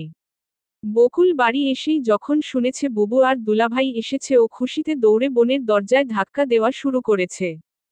তৃষ্ণা লাফ দিয়ে উঠে বসে শোয়া থেকে। জায়ান ঘুমের ঘোরে উল্টো কাত হয়ে শুয়ে পড়ে। তৃষ্ণা উঠে দরজা খুলতেই বকুলের হাসি মুখশ্রী দেখে। বকুল ঝাঁপিয়ে পড়ে বুবুর বুকে। বুবু তুমি আইস? তৃষ্ণাকে ছেড়ে দিয়ে বলল। তৃষ্ণা দরজায় চাপিয়ে বোনকে নিয়ে বাইরে এসে বলল, তুই কখন আসলি? এখনই এসে শুনলাম তুমি আইস। দুজনেই কথা বলতে বলতে উঠানে এসে দাঁড়ালো। অবশেষে আয়ানকে ছাড়াতে সক্ষম হলো সাদিকুর রহমান। জামিন হয়েছে, কিন্তু মামলা চলতে থাকবে। এখনো যথার্থ প্রমাণ তাদের কাছে নাই, এজন্য আয়ানকে ছাড়তে হয়েছে। মামলা চলবে, প্রমাণ হাতে পেলে আয়ানকে আবার জেলে যেতে হবে। বাড়ি এসে আয়ান শুনতে পায় জায়ান তৃষ্ণাকে নিয়ে তৃষ্ণাদের গ্রামে বেড়াতে গেছে। ও রাগে হিংসায় জ্বলে ওঠে। মনে মনে ভাবছে, জায়ান তো খুশিতে বউ নিয়ে ঘোরাঘুরি করছে। ও জেলে গেছে এই কারণে সবচেয়ে খুশি তো ওই হয়েছে। জেসমিন বেগম আয়ানকে গ্লাস ভর্তি পানি দিল। আয়ান হাতে নিল ঠিকই, কিন্তু তা খেলো না, ফ্লোরে ছুঁড়ে মারল। জেসমিন বেগম চমকে উঠলেন। ছেলের রাগের কারণ তিনি বুঝতে পেরেছেন, কিন্তু প্রকাশ করলেন না। কাজের মেয়েকে ডেকে ফ্লোর পরিষ্কার করতে বলে চলে গেলেন। উর্মি আরিফের সামনে বসে আছে। আরিফ ভাবলেশীন ভাবে কফিতে চুমুক দিচ্ছে। মিস উর্মি। উর্মি চমকে চোখ তুলে তাকিয়ে বলল, হ্যাঁ বলুন। আমি কি বলবো? বলবেন তো আপনি। তা কি জন্যে এত জরুরি তলব করে ডাকলেন? উর্মি শুকিয়ে আসা ঠোঁট জিভ দিয়ে ভিজিয়ে বলল, আসলে আমি আপনার থেকে একটা কথা জিজ্ঞেস করতে আসছি। হ্যাঁ বলুন।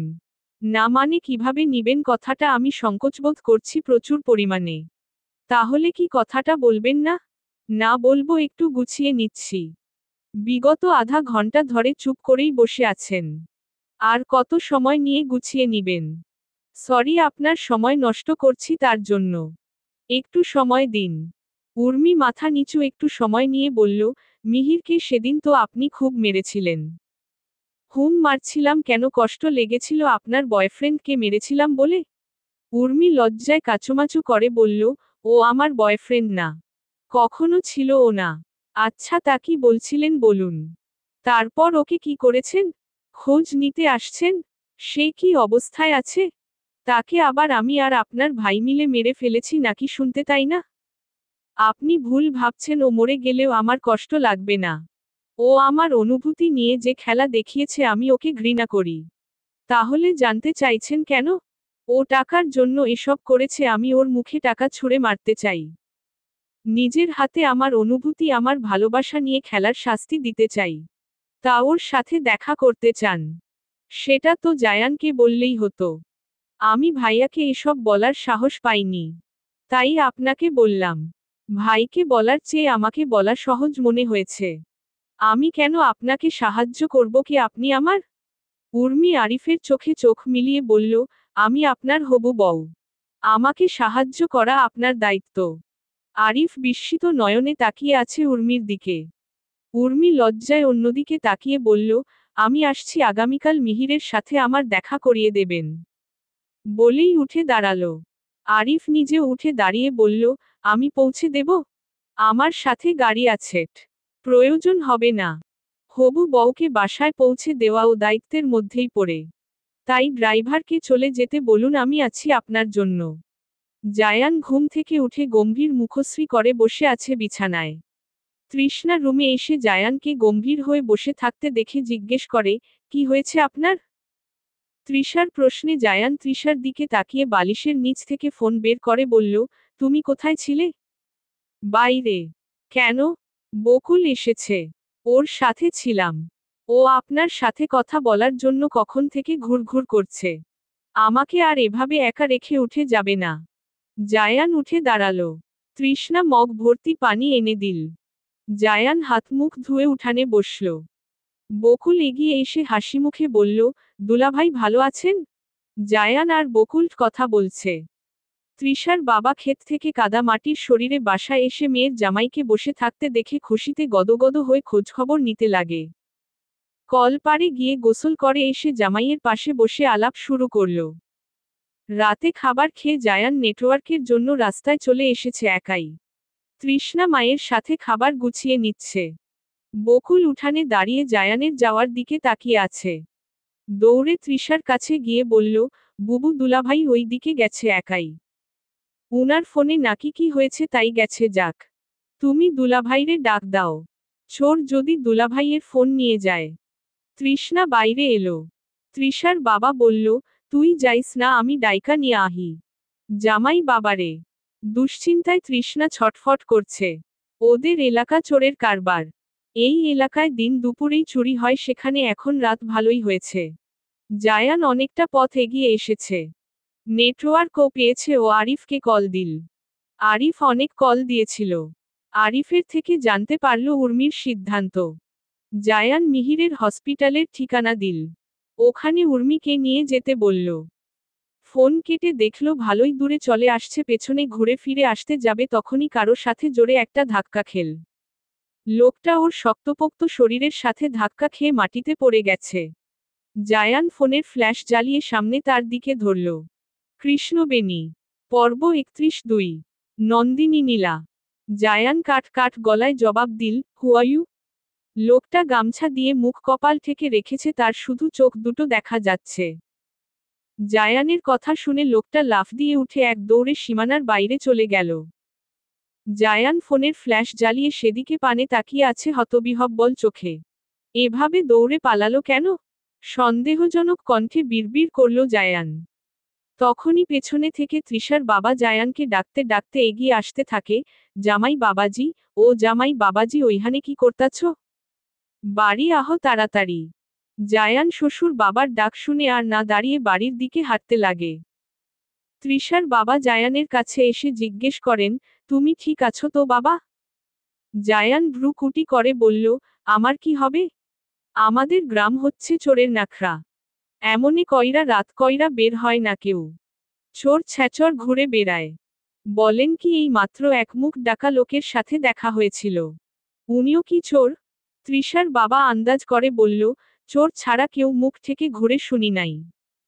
চোরই হবে, তোমার কোন ক্ষতি বা কিছু চুরি করে নাই তো বাবা? ভয় পাবেন না, এসব চোর আমার কিছুই করতে পারবে না। তৃষ্ণা জায়ানকে আসতে দেখে শক্ত গলায় বলে, আপনি একা একা ওইদিকে কেন গেছিলেন? কাউকে না বলে। মারবে নাকি? এত রেগে চেয়ে আছো যে? তৃষ্ণা রাগ করে রুমে চলে গেল। জায়ান ও পেছনে পেছনে এসে বলল, তুমি ওইসব ভীতু চোরের জন্য আমায় নিয়ে ভয় পাচ্ছিলে রিয়েলি?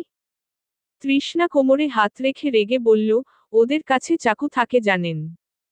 যদি আপনার ক্ষতি করে দিত। একদিন ফোনে কথা না বললে কি এমন ক্ষতি হতো? ওরে আমার বোকা বউটারে। তোমার বরকে চাকুর পার দিয়ে মারতে পারবে না। আমি কাদের সাথে উঠা বসা করি জানলে তুমি হার্ট অ্যাটাক করবে দেখা যায়। আর শোন, তোমাদের এলাকার চোর আমাকে দেখে ভয় পালিয়ে গেছে। চোরের সাথে দেখা হয়েছিল আপনার? চোখ কপালে তুলে বলল তৃষ্ণা। জায়ান তৃষার ভীত মুখশ্রী দেখে না হেসে পারল না। হ্যাঁ দেখলাম, কেমন সাহসী চোর। চাকু না বের করে দৌড়ে পালালো। সত্যি? ইয়েস। তবুও আপনি একা আর কোথাও যাবেন না? আচ্ছা গেলাম না। জায়ান বিছানায় বসে বলল, তুমি এত রাগ দেখাতে পার আগে তো জানতাম না। আপনাকে এত ভালোবাসি তাও তো আগে জানতাম না। ভালোবাসা হয়ে এখন রাগ দেখানোর সাহস পাচ্ছ? আমার সরল কোমল বউটা কেমন রাগী হয়ে উঠছে। আমি জায়ান আহনাফ বউয়ের রাগ দেখে ভয় পেয়ে গেলাম ভাবা যায়? আমি ভয় পেয়ে গেছিলাম। এত ভালোবাসা কবে হয়ে গেল? জায়ান তৃষ্ণাকে কাছে টেনে বলল, জানি না। সব জানো তুমি। কিন্তু বোকা সেজে থাকো। তৃষ্ণা জায়ানের থেকে হাত ছাড়িয়ে বলল, ছাড়ুন। কেন? বাইরে যাব। ওয়াশরুমে? না, মার কাছে যাব। মার কাছে কি মেয়ে, তোমার বিয়ে হয়ে গেছে, এখন শুধু জামাইয়ের কাছে থাকবে। স্বামী সেবা করবে তা না, শুধু মার কাছে যাব বলো। আপনার জন্যেই যাব। আমার জন্য? হুম মা, আপনার জন্য দুধ গরম করেছে, নিয়ে আসি গ্লাস। ধ্যাত কোথায় একটু শান্তিতে প্রেম করব। তার শান্তি নাই। যাও। তৃষ্ণা জায়ানের মুখশ্রী দেখে হাসতে হাসতে বেরিয়ে এলো। উর্মি আরিফের জন্য অপেক্ষা করছে। আজকে মিহিরের সাথে দেখা করতে যাওয়ার কথা। আরিফ সেই কখন কল করে বলেছে আসছে, এখনো এসে পৌঁছালো না। এদিকে ও রেডি হয়ে বসে আছে। নিজেই গাড়ি নিয়ে যেতে চেয়েছিল, কিন্তু আরিফ বলেছে না, আমি তোমাকে পিক করব। সব অপেক্ষার প্রহর ঘটিয়ে এসে পৌঁছালো আরিফ। এসেই কান ধরে সরি সরি বলতে লাগলো। এত সময় কেন লাগলো?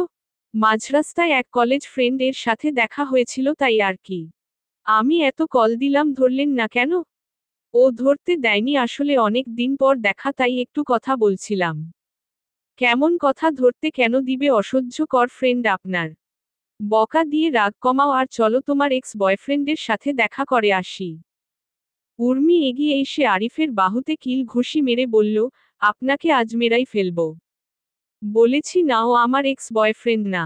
মারামারি করেই সময় পার করে ফেল। যেতে আর হবে না। চলেন। মার থামিয়ে বলল। দুজনেই গাড়িতে উঠে রওনা হলো। উর্মি হাঁসফাঁস করছে কিভাবে ওই শয়তানটাকে শাস্তি দিলে ওর মনের কষ্ট দূর হবে। ওর মতো প্রতারককে ভালোবেসে জীবনের সবচেয়ে বড় ভুল করেছে ও। মানুষ চিনতে ও এত ভুল করল। এই আফসোস ও রাখবে কোথায়? কি ভাবছো? নামও চলে এসেছি তো। চমকে তাকালো উর্মি, আরিফ গাড়ি থামিয়ে ওকে ডাকছে। ও অন্যমনস্ক হয়েছিল তাই শুনতে পায়নি ও সরি বলে নেমে আসে। গাড়ি থেকে নেমে ওর কপাল কুঁচকে ওঠে। ওকে হাসপাতালে নিয়ে এসেছে কেন? ও প্রশ্নবোধক চোখে তাকায় আরিফের দিকে। আরিফ এগিয়ে এসে বলল, মিহির এখানেই আছে, চলো আমার সাথে। এখানে? হুম। উর্মি আর কিছু জিজ্ঞেস করে না। চারতলার লিফটে উঠে পড়ে ওরা। একটা কেবিনে নিয়ে আসে আরিফ ওকে। উকি মেরাই ও মিহিরের মাকে দেখতে পায়। মিহির বেডে শুয়ে আছে, ওর হাতে, পায়ে ও মাথায় ব্যান্ডেজ করা। মিহিরের মা বসে তসবিহ সহ পড়ছিল। ওদের দেখেই উঠে দাঁড়ায়। উর্মিকে দেখে কান্নায় ভেঙে পড়ে। ছেলের খারাপ কাজের কথা উনি শুনেছে, নিজেও মুখ ফিরিয়ে নিয়েছিল ছেলের থেকে, কিন্তু এতটা অসুস্থ যে মা হয়ে ছেলে এই অবস্থায় ফেলে রেখে যেতে পারেনি। তার ছেলে যে এতটা খারাপ পথে চলে গেছে তিনি কল্পনাও করেননি। উর্মির কাছে ছেলের হয়ে ক্ষমা চাইল। উর্মি কি আর করবে? মিহিরের যা অবস্থা, আর কিছু করলে মরেই যাবে। একজন মায়ের চোখের জল দেখে ও নরম হয়ে আসে। আসার আগে ঘৃণার দৃষ্টিতে এক পলক তাকায় মিহিরের দিকে। এত সুন্দর দেখতে বলেই তার মনটা এত কুৎসিত। আরিফের দিকে তাকায় শ্যামবর্ণ হলে কতটা পরিষ্কার তার মন। এত কিছুর পরও ওর পাশে কেমন বন্ধুর মতো আছে। এমনি একজন সঙ্গী সবাই চাই। ও ভালোবাসে না আরিফকে, কিন্তু ও মিহির কেউ ভালোবাসে না। দ্বিতীয়বার ভালোবাসতে ও আরিফকেই চায়। কি ব্যাপার, হা করে তাকিয়ে আছো যে? এমনিতেই। আরিফ উত্তর শুনে জোকস শুনছে এমন করে হাসল। হাসছেন কেন? এমনিতেই। এবার উর্মির হেসে উঠল। পরদিন বিকেলে তৃষ্ণা, জায়ান ও বকুল গ্রামে ঘুরতে বের হয়। তৃষ্ণাদের এলাকার সব লোকজন ঘুরে ঘুরে জায়ানকে দেখছে। দৌড়ে এসে তৃষার ও জায়ানের খোঁজ নিচ্ছে। তৃষার গায়ে দামি শাড়ি ও স্বর্ণের গহনার দিকে হা করে তাকিয়ে আছে। আর এত সুন্দর করে কথা বলছে যেন তৃষ্ণা কোন মিনিস্টারের বউ। তৃষার এত আদর আহ্লাদ, ভালোই লাগছে। একা একাই হাসছো কেন? তৃষ্ণা জায়ানের প্রশ্নে হাসি থামিয়ে দেয়। সবাই আপনার দিকে কেমন করে তাকিয়ে আছে। আমার খুব হাসি পাচ্ছে। জায়ান নিজেও খেয়াল করেছে সবার অদ্ভুত নজর। ও যেন কোন বিশেষ বস্তু না তাকালে বড় কিছু মিস হয়ে যাবে এমন করে ফিরে তাকাচ্ছে। এভাবে তাকিয়ে আছে কেন, সমস্যা কি? বিরক্তিকর কণ্ঠে বলল জায়ান। তৃষ্ণা জায়ানের হাত ধরে বলল, বাদ দেন তো, আপনি ঘুরতে এসেছেন। মানুষের নজর না দেখে গ্রাম দেখেন। বকুল হাঁটতে হাঁটতে আগে চলে গেছে। জায়ান বকুলকে ডাকল। বকুল পেছনে ঘুরে আবার ওদের কাছে ফিরে এলো। বকুল, ফোনটা ধরো। আর দেখিয়ে দিচ্ছি কিভাবে ছবি তুলবে। বকুলকে দেখিয়ে দিল জায়ান। সুন্দর আঁকাবাঁকা মাটির চিকন রাস্তা। জায়ান তৃষ্ণাকে নিয়ে কাপল পোজ দিল। তুলতে পারছো? বকুল খুশিতে এগিয়ে এসে ওদের দিকে ফোন ধরে বলল, বুবু দেখ আমি কত সুন্দর ছবি তুলছি। দুলাভাই দেখেন। ছবিটা আসলেই অনেক সুন্দর হয়েছে। তৃষ্ণা আর জায়ান আরো কয়টা ছবি তুলল, বকুল সহ সেলফি তুলল। জায়ান বেশি হাঁটতে পারে না তাই তাড়াতাড়ি ফিরে এলো। কৃষ্ণবেণী। পর্ব 32। নন্দিনী নীলা। 2 দিন গ্রামে কাটিয়ে তৃষ্ণা, জায়ান বাসায় এসে পৌঁছেছে। বকুল তৃষ্ণাদের সাথে যাওয়ার জন্য অনেক জোরাজুরি করেছিল কিন্তু ওর মা যেতে দেয় নাই। তৃষ্ণা, জায়ান ও নিয়ে যেতে চেয়েছিল কিন্তু বকুলের মা রাজি হয়নি। রাজি না হওয়ায় একমাত্র কারণ হলো ওদের এখন সরিষা নিতে হবে, এই সময় মেয়ে চলে গেলে উনি একা কাজ করবে কি করে। মেয়ে থাকলে তো একটু সহায়তা হয়। ছেলের বউ তো বাড়ি ফেলে চলে গেছে, এখন বাড়ির সব কাজ উনাকেই একা করতে হয়। তৃষ্ণা ও ব্যাপারটা বুঝতে পেরে বোনকে বলেছে কয়েকদিন পরে উর্মির বিয়ে, তখন ওকে নিতে গাড়ি পাঠাবে, ও যেন তখন যায়, এখন না। বকুল গাল ফুলিয়ে চেয়েছিল শুধু। শহরে যাওয়ার কারণ এবার জোভান ছিল। অনেক দিন ধরেই তার কোন পাত্তা নাই। কত ভালোবাসা না তখন দেখাই ছিল, এখন সব ফুস হয়ে গেছে। এত দিন হয়ে গেল তার খবর নাই। কিন্তু নিজেও যেতে পারল না। তাই মন খারাপ করে বসে আছে উঠানে। বকুল কইরে। বকুলের মা ডাকছে।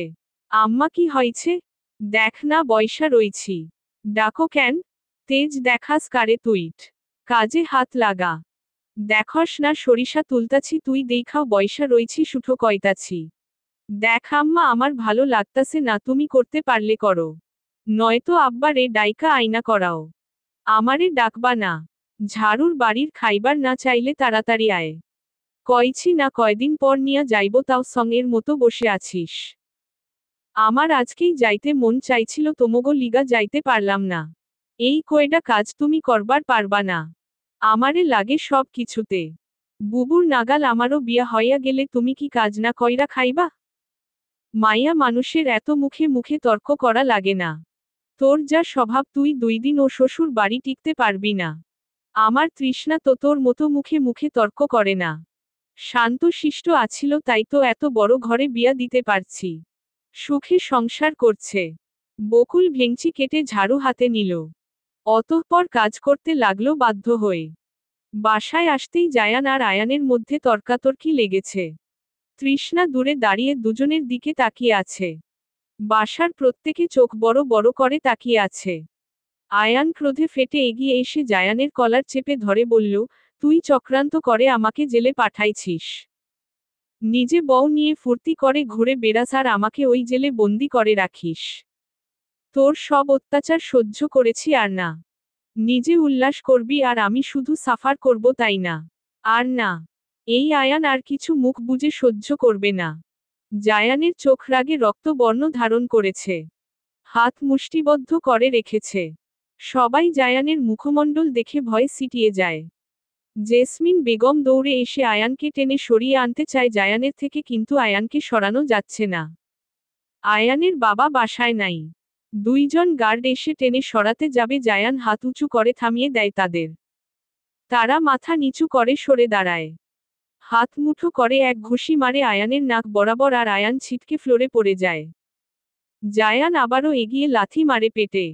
মুখে কোন কথাই বলে না। জেসমিন বেগম জাপটে ধরে ছেলেকে আটকায়। ওকে ছেড়ে দে বাবাট। ও মরে যাবে। ওর শরীরের দিকে একবার তাকায় দেখ ছেলেটা জেল খেটে একটু খানি হয়ে গেছে আর মারিস না। ওর সাহস কিভাবে হলো আমার দিকে আঙুল তোলার? আমার গায়ে হাত বাড়ায় কোন সাহসে? এক ঘুষিতে মাটির সাথে মিশে যায় ও আসছে জায়ানের দিকে আঙুল তুলতে এত স্পর্ধা। হুঙ্কার দিয়ে বলল জায়ান। আয়ানের নাক দিয়ে গোলগলিয়ে রক্ত ঝরছে। জায়ান রাগী দৃষ্টি নিক্ষেপ করে হনহনিয়ে নিজের রুমে চলে যায়। তৃষ্ণা আয়ানের দিকে তাকিয়ে আছে ঢোক গিলে। আয়ান হঠাৎ ওর দিকে তাকাল্ট। এই অবস্থায় ও কেমন নোংরা চোখে শরীরের দিকে তাকিয়ে আছে। তৃষ্ণা নিজের শাড়ির আঁচল টানতে টানতে রুমে চলে এলো। জেসমিন বেগম ছেলেকে ধরে সোফায় বসিয়ে দিল। লিয়াকে দিয়ে ফার্স্ট এইড বক্স এনে নাকের রক্ত মুখে দিল। আয়ান শক্ত হয়ে বসে বলল, দেখেছ কেমন পশুর মতো মারল ও আমায় মানুষ মনেই করে না। সব সময় নিজ স্বার্থে শুধু ইউজ করে আর সব ঝড় এনে আমার কাঁধে ফেলে। আর কিছু বলতে গেলেই এভাবে মারে। গায়ের জোর দেখায়। আমার কি গায়ের জোর নাই? চাইলে আমিও মারতে পারতাম কিন্তু ওকে আমি মারতে পারি না ও আমার ভাই। আমরা যমজ ভাই এটা ও ভুলে গেলেও আমি ভুলি না কখনো। জেসমিন বেগম কিছু বলল না। আয়ান মনে মনে বলল, গায়ের জোরে জায়ানের সাথে না পারলেও বুদ্ধির ক্ষেত্রে আমিই সেরা। আমার বুদ্ধির কাছে জায়ান তো শিশু। বলেই শয়তানি হাসি দিল। তৃষ্ণা আজ অনেক দিন পর সেই পাগলটার রুমে কাছে এসে উকি ঝুঁকি মারছে। বাইরে থেকে তালা দেওয়া তাই ভেতরে যাওয়ার সুযোগ নাই ও এটা ভেবেই এসেছে বাইরে থেকেই রুমটা দেখতে। কিন্তু আজ ওর জন্য এক চমক রেডি ছিল এখানে। ও না আসলে জানতেই পারত না। আজ দরজা তালা দেওয়া নাইট। তালা ঝুলিয়ে রাখা শুধু। মনে হয় তালা দিতে ভুলে গেছে। সেদিনের সেই ভয়াবহ কাণ্ডের কথা মনে হতেই ও ফিরে আসতে চায় কিন্তু আরেকবার ভেতরে যাওয়ার ইচ্ছেটাকেও দমাতে পারছে না। এদিক ওদিক তাকিয়ে তৃষ্ণা দরজার ছিটকিরিতে হাত দেয়। ওর হাত পা কাঁপছে ভয়ে। তবুও সাহস দেখাতে ভুল করছে না। দরজাটা ঠাস করে খুলে নিজের গলা উঁচু করে মাথা ঢুকিয়ে উকি মারে। দেখতে পায় পাগলটা হাতে খাতা কলম নিয়ে কি যেন লিখছে। দরজা খোলার আওয়াজ পেয়ে লাল চোখ মেলে ওর দিকে ঘাড় ঘুরিয়ে তাকালে।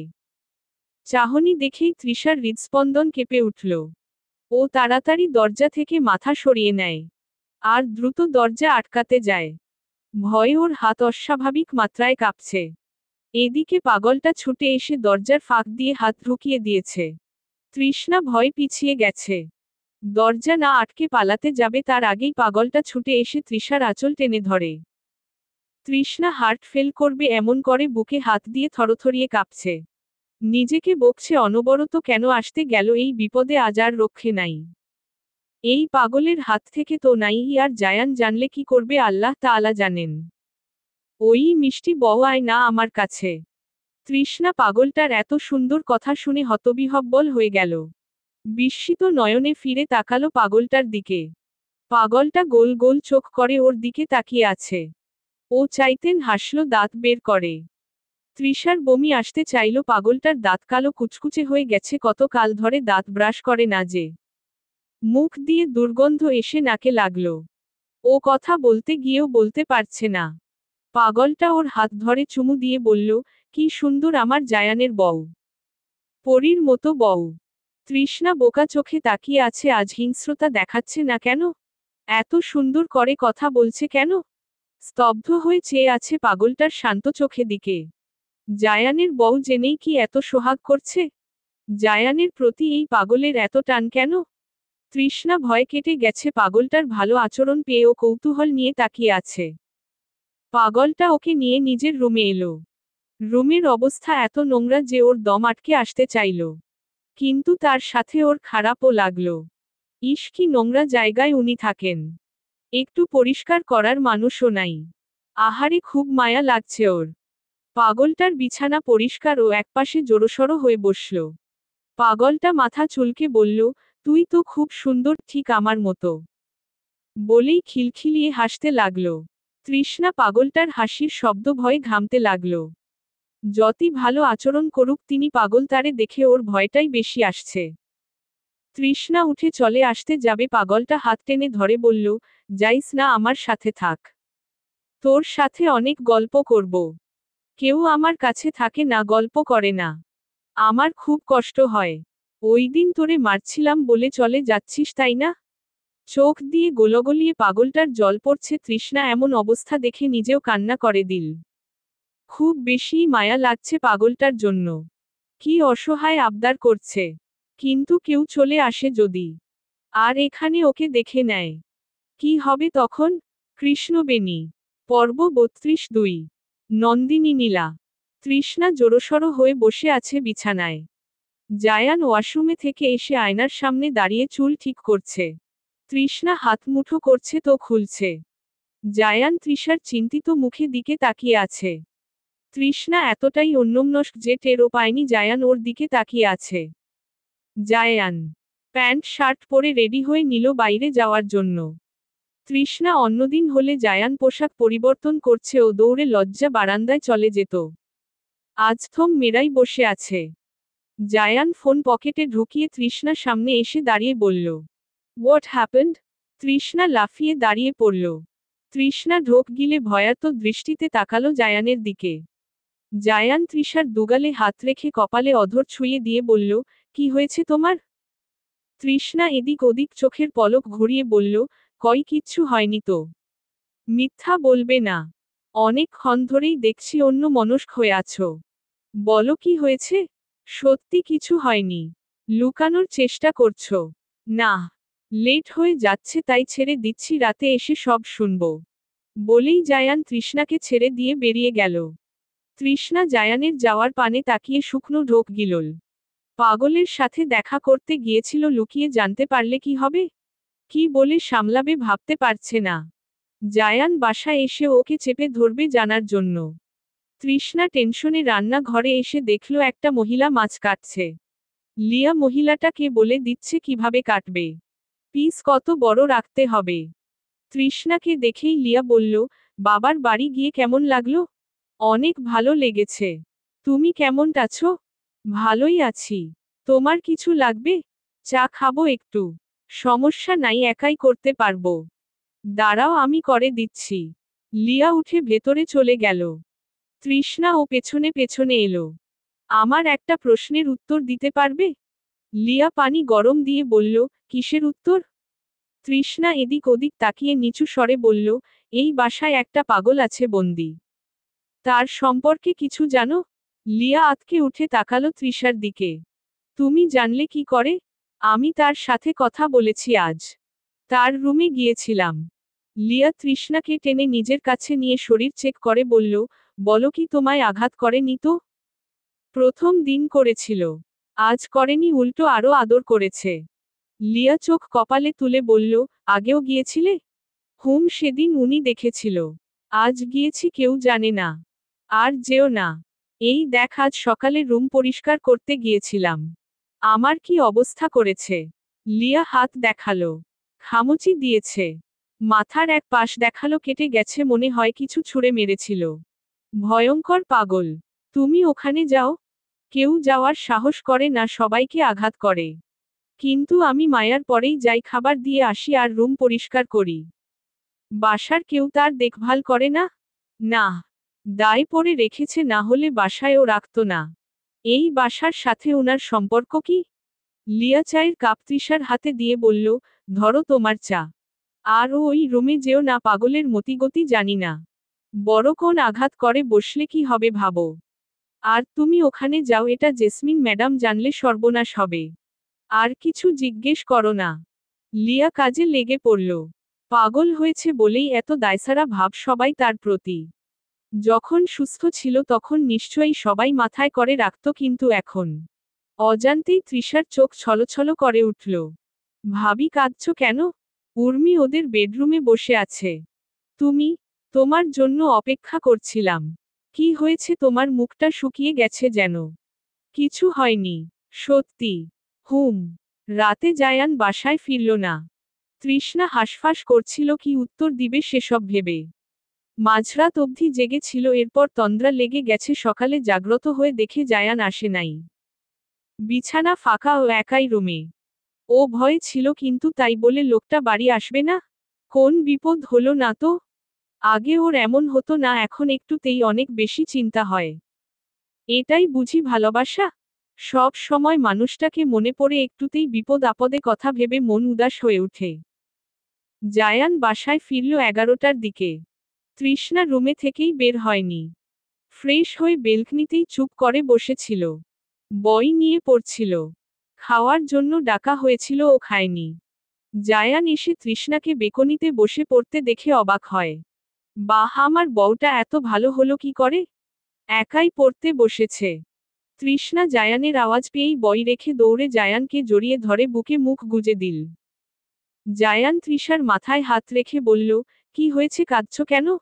আপনি সারারাত বাসায় আসেননি কেন? এজন্য এত কান্নাকাটির কি হলো? আমি এমন কত রাত বাসার বাইরে কাটিয়েছি, এজন্য এত কাঁদতে হয় নাকি পাগলি? তৃষ্ণা গাল ফুলিয়ে বলল, তখন আপনার বউ ছিল না।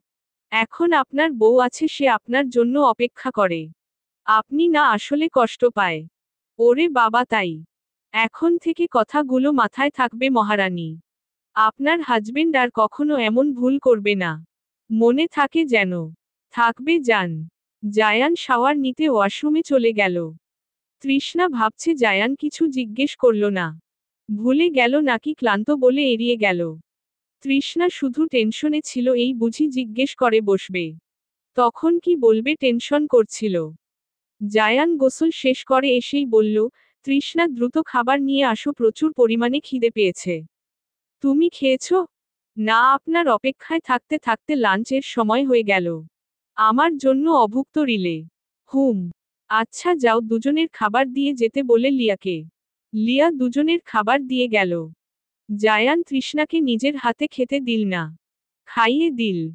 আপনি রাতে কেন আসলেন না, কোথায় ছিলেন? জায়ানের হাত থেকে খাবারের লোকমা পড়ে গেল। তৃষ্ণা সেসব দেখল না, ও জায়ানের মুখের দিকে তাকিয়ে আছে। জায়ান মুখে মেকি হাসি ফুটিয়ে বলল, একটু কাজ ছিল। আমার বউ আমার জন্য না খেয়ে থাকে। কি ভালোবাসা! তৃষ্ণা জায়ানের দিকে তাকিয়ে থেকে বলল, রাতে আবার কিসের কাজ? এখনো বললেন না আপনি কি কাজ করেন। বলেন না আপনি কিসের চাকরি করেন? হঠাৎ এত কিছু জিজ্ঞেস করছো কেন? আমার স্বামী কি চাকরি করে আমার কি জানতে মন চায় না? জায়ান মুখটা নিমিষেই কঠিন করে ফেলল। তৃষ্ণা জায়ানের গম্ভীর মুখশ্রী দেখে অবাক হয়ে তাকিয়ে আছে। আপনি কি রেগে গেলেন? আমি ভালো কাজ করি না তৃষ্ণা। তাই আমার কাজের বিস্তারিত তোমায় দিতে পারবো না। তুমি আমার এই নিয়ে প্রশ্ন করো না। তৃষ্ণা অবাক সুরে বলল, আপনি ভালো কাজ করেন না মানে? কি কাজ করেন? জায়ান প্লেট ছুঁড়ে ফেলে দিল। তৃষ্ণা ভয়ে সোফার সাথে লেগে মুখে হাত দিয়ে আছে। বললাম না জিজ্ঞেস করো না। দিন দিন অবাধ্য হয়ে যাচ্ছ। ভালোবাসতে বলেছি, সাহসী হতে বলছি। কিন্তু আমার অপছন্দের কাজ করতে বলিনি। যা আমি বলতে চাই না তা জানতে চাইছো। আমাকে জোর করার সাহস করবে না। মাথা গরম হয়ে যায় আমার। তৃষ্ণা ভয়ে কুঁকড়ে গেছে। জায়ান লিয়াকে চিৎকার করে ডাকল। সব পরিষ্কার করে নিয়ে যেতে বলল। জায়ান তৃষ্ণাকে রেখেই বিছানায় গিয়ে শুয়ে পড়ল, ওর মাথা ব্যথা করছে। তৃষ্ণা মুখ চেপে ধরে ফুপিয়ে ফুপিয়ে কাঁদছে, লিয়া মাথা নিচু করে সব পরিষ্কার করে চলে আসে। জায়ানের সামনে তার কথা বলার সাহস নাই, কিন্তু তৃষ্ণাকে কাঁদতে দেখে তার খুব খারাপ লেগেছে। জায়ান বিছানায় এপাশ ওপাশ করছে শুধু। তৃষ্ণা মাথা নিচু করে কাঁদছে, ওর চোখে জলে শাড়ি ভিজে যাচ্ছে। জায়ান হঠাৎ ওর সামান্য কথায় এমন রূঢ় ব্যবহার ও মানতে পারছে না। চোখের জল বাঁধ মানছে না। জায়ান চট করেই বিছানা থেকে উঠে পড়ল আর তৃষার হাত ধরে টেনে দাঁড় করালো। উফ, কাঁদছো কেন? তৃষ্ণা জায়ানের থেকে হাত সরিয়ে নিতে চাইছে। জায়ান তৃষার কাজে আরো শক্ত করে হাত ধরে বলল, কাঁদবে না একদম, আর আমার ধমক খেয়ে একদম দূরে যাওয়ার ট্রাই করবে না। আমি বকবো আবার আমিই আদর করব। আমার ভালোবাসা গ্রহণ করলে আমার রাগকেও গ্রহণ করতে হবে। আমার ভালো দেখে কাছে এসেছো, আমার খারাপ গুণ দেখেও পাশে থাকতে হবে। সোজাসাপটা বলি, সব পরিস্থিতিতেই সঙ্গ দিতে হবে। একদম আমাকে ভয় পাবে না, আবারও বলছি। আপনাকে অনেক ভয়ঙ্কর লাগছে।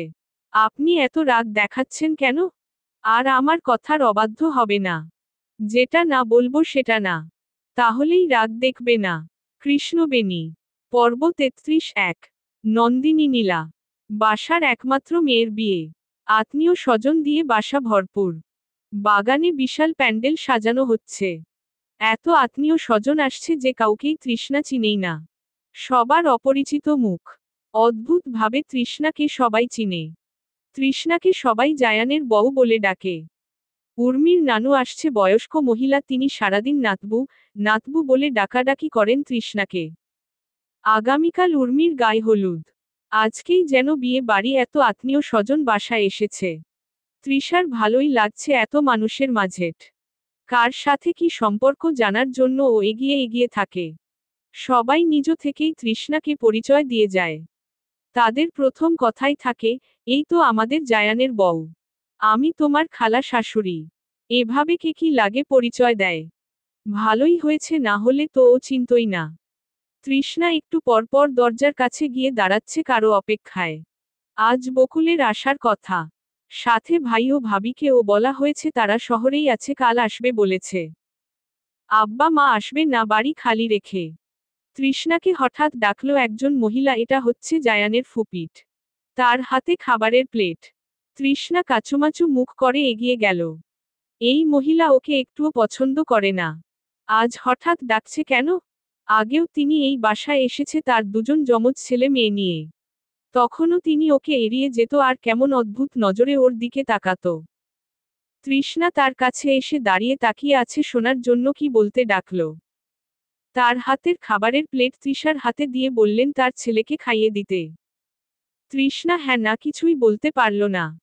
তিনি বলেই ভেতরে চলে গেল অর্ডার করে। তার ছেলে কোথায়? কাকে খাওয়াবে? তৃষ্ণা প্লেট হাতে নিয়ে এদিক ওদিক তাকাচ্ছে। চোখ দুটো তার ছেলেকে খুঁজোচ্ছে। বাগানের দিকে তার মেয়েকে দেখে তৃষ্ণা বাইরে এলো। খাবারের প্লেট নিয়ে হাঁটতে কেমন জানি লাগছে এত মানুষের মধ্যে। এই শোভা, দাঁড়াও। শোভা ভাবি বলে দৌড়ে এলো। তোমার ভাই কই? ভাবি, আমার জন্য কি খাবার নিয়ে এসেছো? তোমার মা খাবার তো তোমার ভাইয়ের জন্য পাঠালো। তোমার ও কি খিদে পেয়েছে? হ্যাঁ অনেক। আচ্ছা, দুজনকেই খাইয়ে দেব। শোভন কোথায়? ওকে নিয়ে আসো ডেকে তারপর। আচ্ছা। দৌড়ে চলে গেল। তৃষ্ণা এগিয়ে এসে চেয়ার টেনে বসল। গায়ে হলুদের স্টেজ সাজানো হচ্ছে, তৃষ্ণা তাকিয়ে দেখছে। কি সুন্দর হচ্ছে সাজানো। হঠাৎ একটা ছেলে ওর দিকে তাকিয়ে চোখ টিপ দিল। তৃষ্ণা চোখ বড় বড় করে ফেলল। ছেলেটা ওকে পটানোর চেষ্টা করছে। তৃষ্ণা উঠে চলে আসতে যাবে, শোভন আর শোভা চলে আসে। শোভন তৃষ্ণাকে দেখে বলে, আমি তোমার কাছে খাবো না। তুমি পচা, আম্মু বলেছে। তৃষ্ণা চোখ ছলছল করে উঠল। শোভা ভাইয়ের দিকে তাকিয়ে বলল, ভাবি কত সুন্দর, কত ভালো, তুই পচা কেন বললি? শোভন বলল, আম্মু পচা বলেছে। আমি খাবো না পচা মানুষের হাতে। শোভা রাগী চোখে শোভনের দিকে তাকিয়ে বলল, আম্মু মিথ্যা বলেছে। ভাবিকে তুই পচা বলবি না। তোর ভালো লাগে তুই খা, আমি খাবো না। বলেই দৌড়ে শোভন চলে গেল বাসার ভেতরে। শোভা শোভনকে বকছে। তৃষ্ণা বলল, তোমার মা তো আমাকে পচা বলেছে, তাও তুমি আমায় ভালো বললে যে। আমার কাছে তো তোমায় অনেক ভালো লাগে। আম্মু তোমায় পচা কেন বলে? জানি না। ভাবি তুমি কেঁদো না, আমাকে খাইয়ে দাও। ছোট হলে কি হবে, তুমি তো একটা পাকা বুড়ি। আমি তো ছোট না, আমি 5-এ পড়ি। তৃষ্ণা শোভাকে খাইয়ে দিল। শোভনের কথায় মনটা খারাপ হয়ে গেছিল। শোভার আচরণে ততটাই ভালো লেগেছে। বকুল আসলো সন্ধ্যার কিছুক্ষণ আগে। গতবার এসে কেমন নিস্তব্ধ পরিবেশ পেয়েছিল, এবার পেল হৈহুল্য পরিবেশ। এত আত্মীয় স্বজন, তাদের চালচলন, পোশাক দেখে ও চোখ কপালে তুলে তাকিয়ে আছে। কাউকে ও চেনে না, পরিচিত কাউকে দেখছেও না। চোখ ভরা বিস্ময় নিয়ে ও ভেতরে এলো। তৃষার রুমে এসে তৃষ্ণাকে পেল না। তৃষ্ণা গেছে জায়ানের নানুর কাছে। বকুল তৃষ্ণাকে না পেয়ে জোভানকে খুঁজতে লাগল। দুজনের কাউকেই পাচ্ছে না। মুখ গোমরা করে দাঁড়িয়ে আছে, তখনই ওর পাশ দিয়ে আয়ান যাচ্ছিল। বকুল জায়ান ভেবে দুলাভাই বলে ডেকে উঠে। আয়ান বিরক্তিকর চোখে পেছনে ঘুরে তাকায়। বকুলকে দেখে ও চমকে উঠে। দুলাভাই বুবু কই? আয়ান বুঝে গেছে বকুল ওকে জায়ান ভাবছে, ও এদিক ওদিক তাকিয়ে মনে মনে শয়তানি হাসি হাসে। মুখে বলল, তোমার বুবুকে তো আমিও খুঁজছি। আসো দুজনে মিলে খুঁজি। তুমি কখন আসলে? এইমাত্র আসলাম। পরিচিত কাউকে দেখছি না। কত মেহমান আসছে আপনাদের। আচ্ছা চলো ওদিকটায় দেখি। বলেই আয়ান এগিয়ে বকুলের হাত ধরে নিল। বকুল চমকে হাতের দিকে তাকিয়ে আছে। দুলাভাই তো কখনো ওকে স্পর্শ করে না। দূরত্ব রেখে কথা বলে আজ এমন করছে কেন? বকুলকে নিয়ে আয়ান নিরিবিলি জায়গায় চলে এসেছে। বকুলের মাথা থেকে আয়ানের কথা বেরিয়ে গেছে, ও চারপাশে তাকিয়ে বলল, এখানে তো কেউ নাই। বুবু কই দুলাভাই? আয়ান বকুলের হাত শক্ত করে চেপে ধরে এক টানে বকুলকে সামনে এনে দাঁড় করালো। বকুল ব্যথায় কুকড়ে উঠল। কি করছেন দুলাভাই, ছাড়ুন। আমি তোর দুলাভাই না, আমি আয়ান। বকুল সেই রাতে কথা মনে করতেই ভয়ে ঘামতে লাগল। দুলাভাইকে চিনতে ও আবার ভুল করল। এই লোকটা তো ভালো না, খারাপ, প্রচুর খারাপ। ও ভয়ে কান্না করে দিল। ছাড়ুন আমাকে, আমি বুবুর কাছে যাব। আয়ান বকুলের চুলের মুঠি টেনে ধরে বলল, তোর বোনের জন্য আমার অনেক শাস্তি পেতে হয়েছে। শুধু মাত্র একটু ছুঁয়েছিলাম বলে। আজ তার শোধ তুলব তোকে দিয়ে। বলেই আয়ান বকুলকে টেনে পাশের রুমে সজোরে ধাক্কা দিয়ে ঢুকিয়ে দিল। বকুল চিৎকার করে বুবু বলে ডাকছে। আয়ান দরজা শব্দ করে আটকে দিল ভেতরে ঢুকে। বাইরে মানুষের চেঁচামেচির গান বাজনার জন্য বকুলের আর্তনাদ কারো কানে এসে পৌঁছালো না। আনন্দ করতে এসে নিজের জীবন উৎসর্গ করতে হবে, বকুল কল্পনাও করতে পারেনি। বদ্ধ ঘরে বকুলের চিৎকারে রুমটা কেঁপে কেঁপে উঠল। আয়ান অমানুষিক নির্যাতন করল মেয়েটার উপর। বকুলের তো আজকেই আসার কথা ছিল, ও কেন আসলো না বলেন তো? জায়ান কিছু বলল না। আজকেই তো গাড়ি পাঠালেন তাহলে। ওরা ফিরে এসেছে, বকুল নিজেই নাকি আসবে না বলেছে। ওই দিন নিয়ে আসিনি তাই রাগ করেছে বোধহয়। হতে পারে। তৃষ্ণা মুখ গোমরা করে বসে আছে।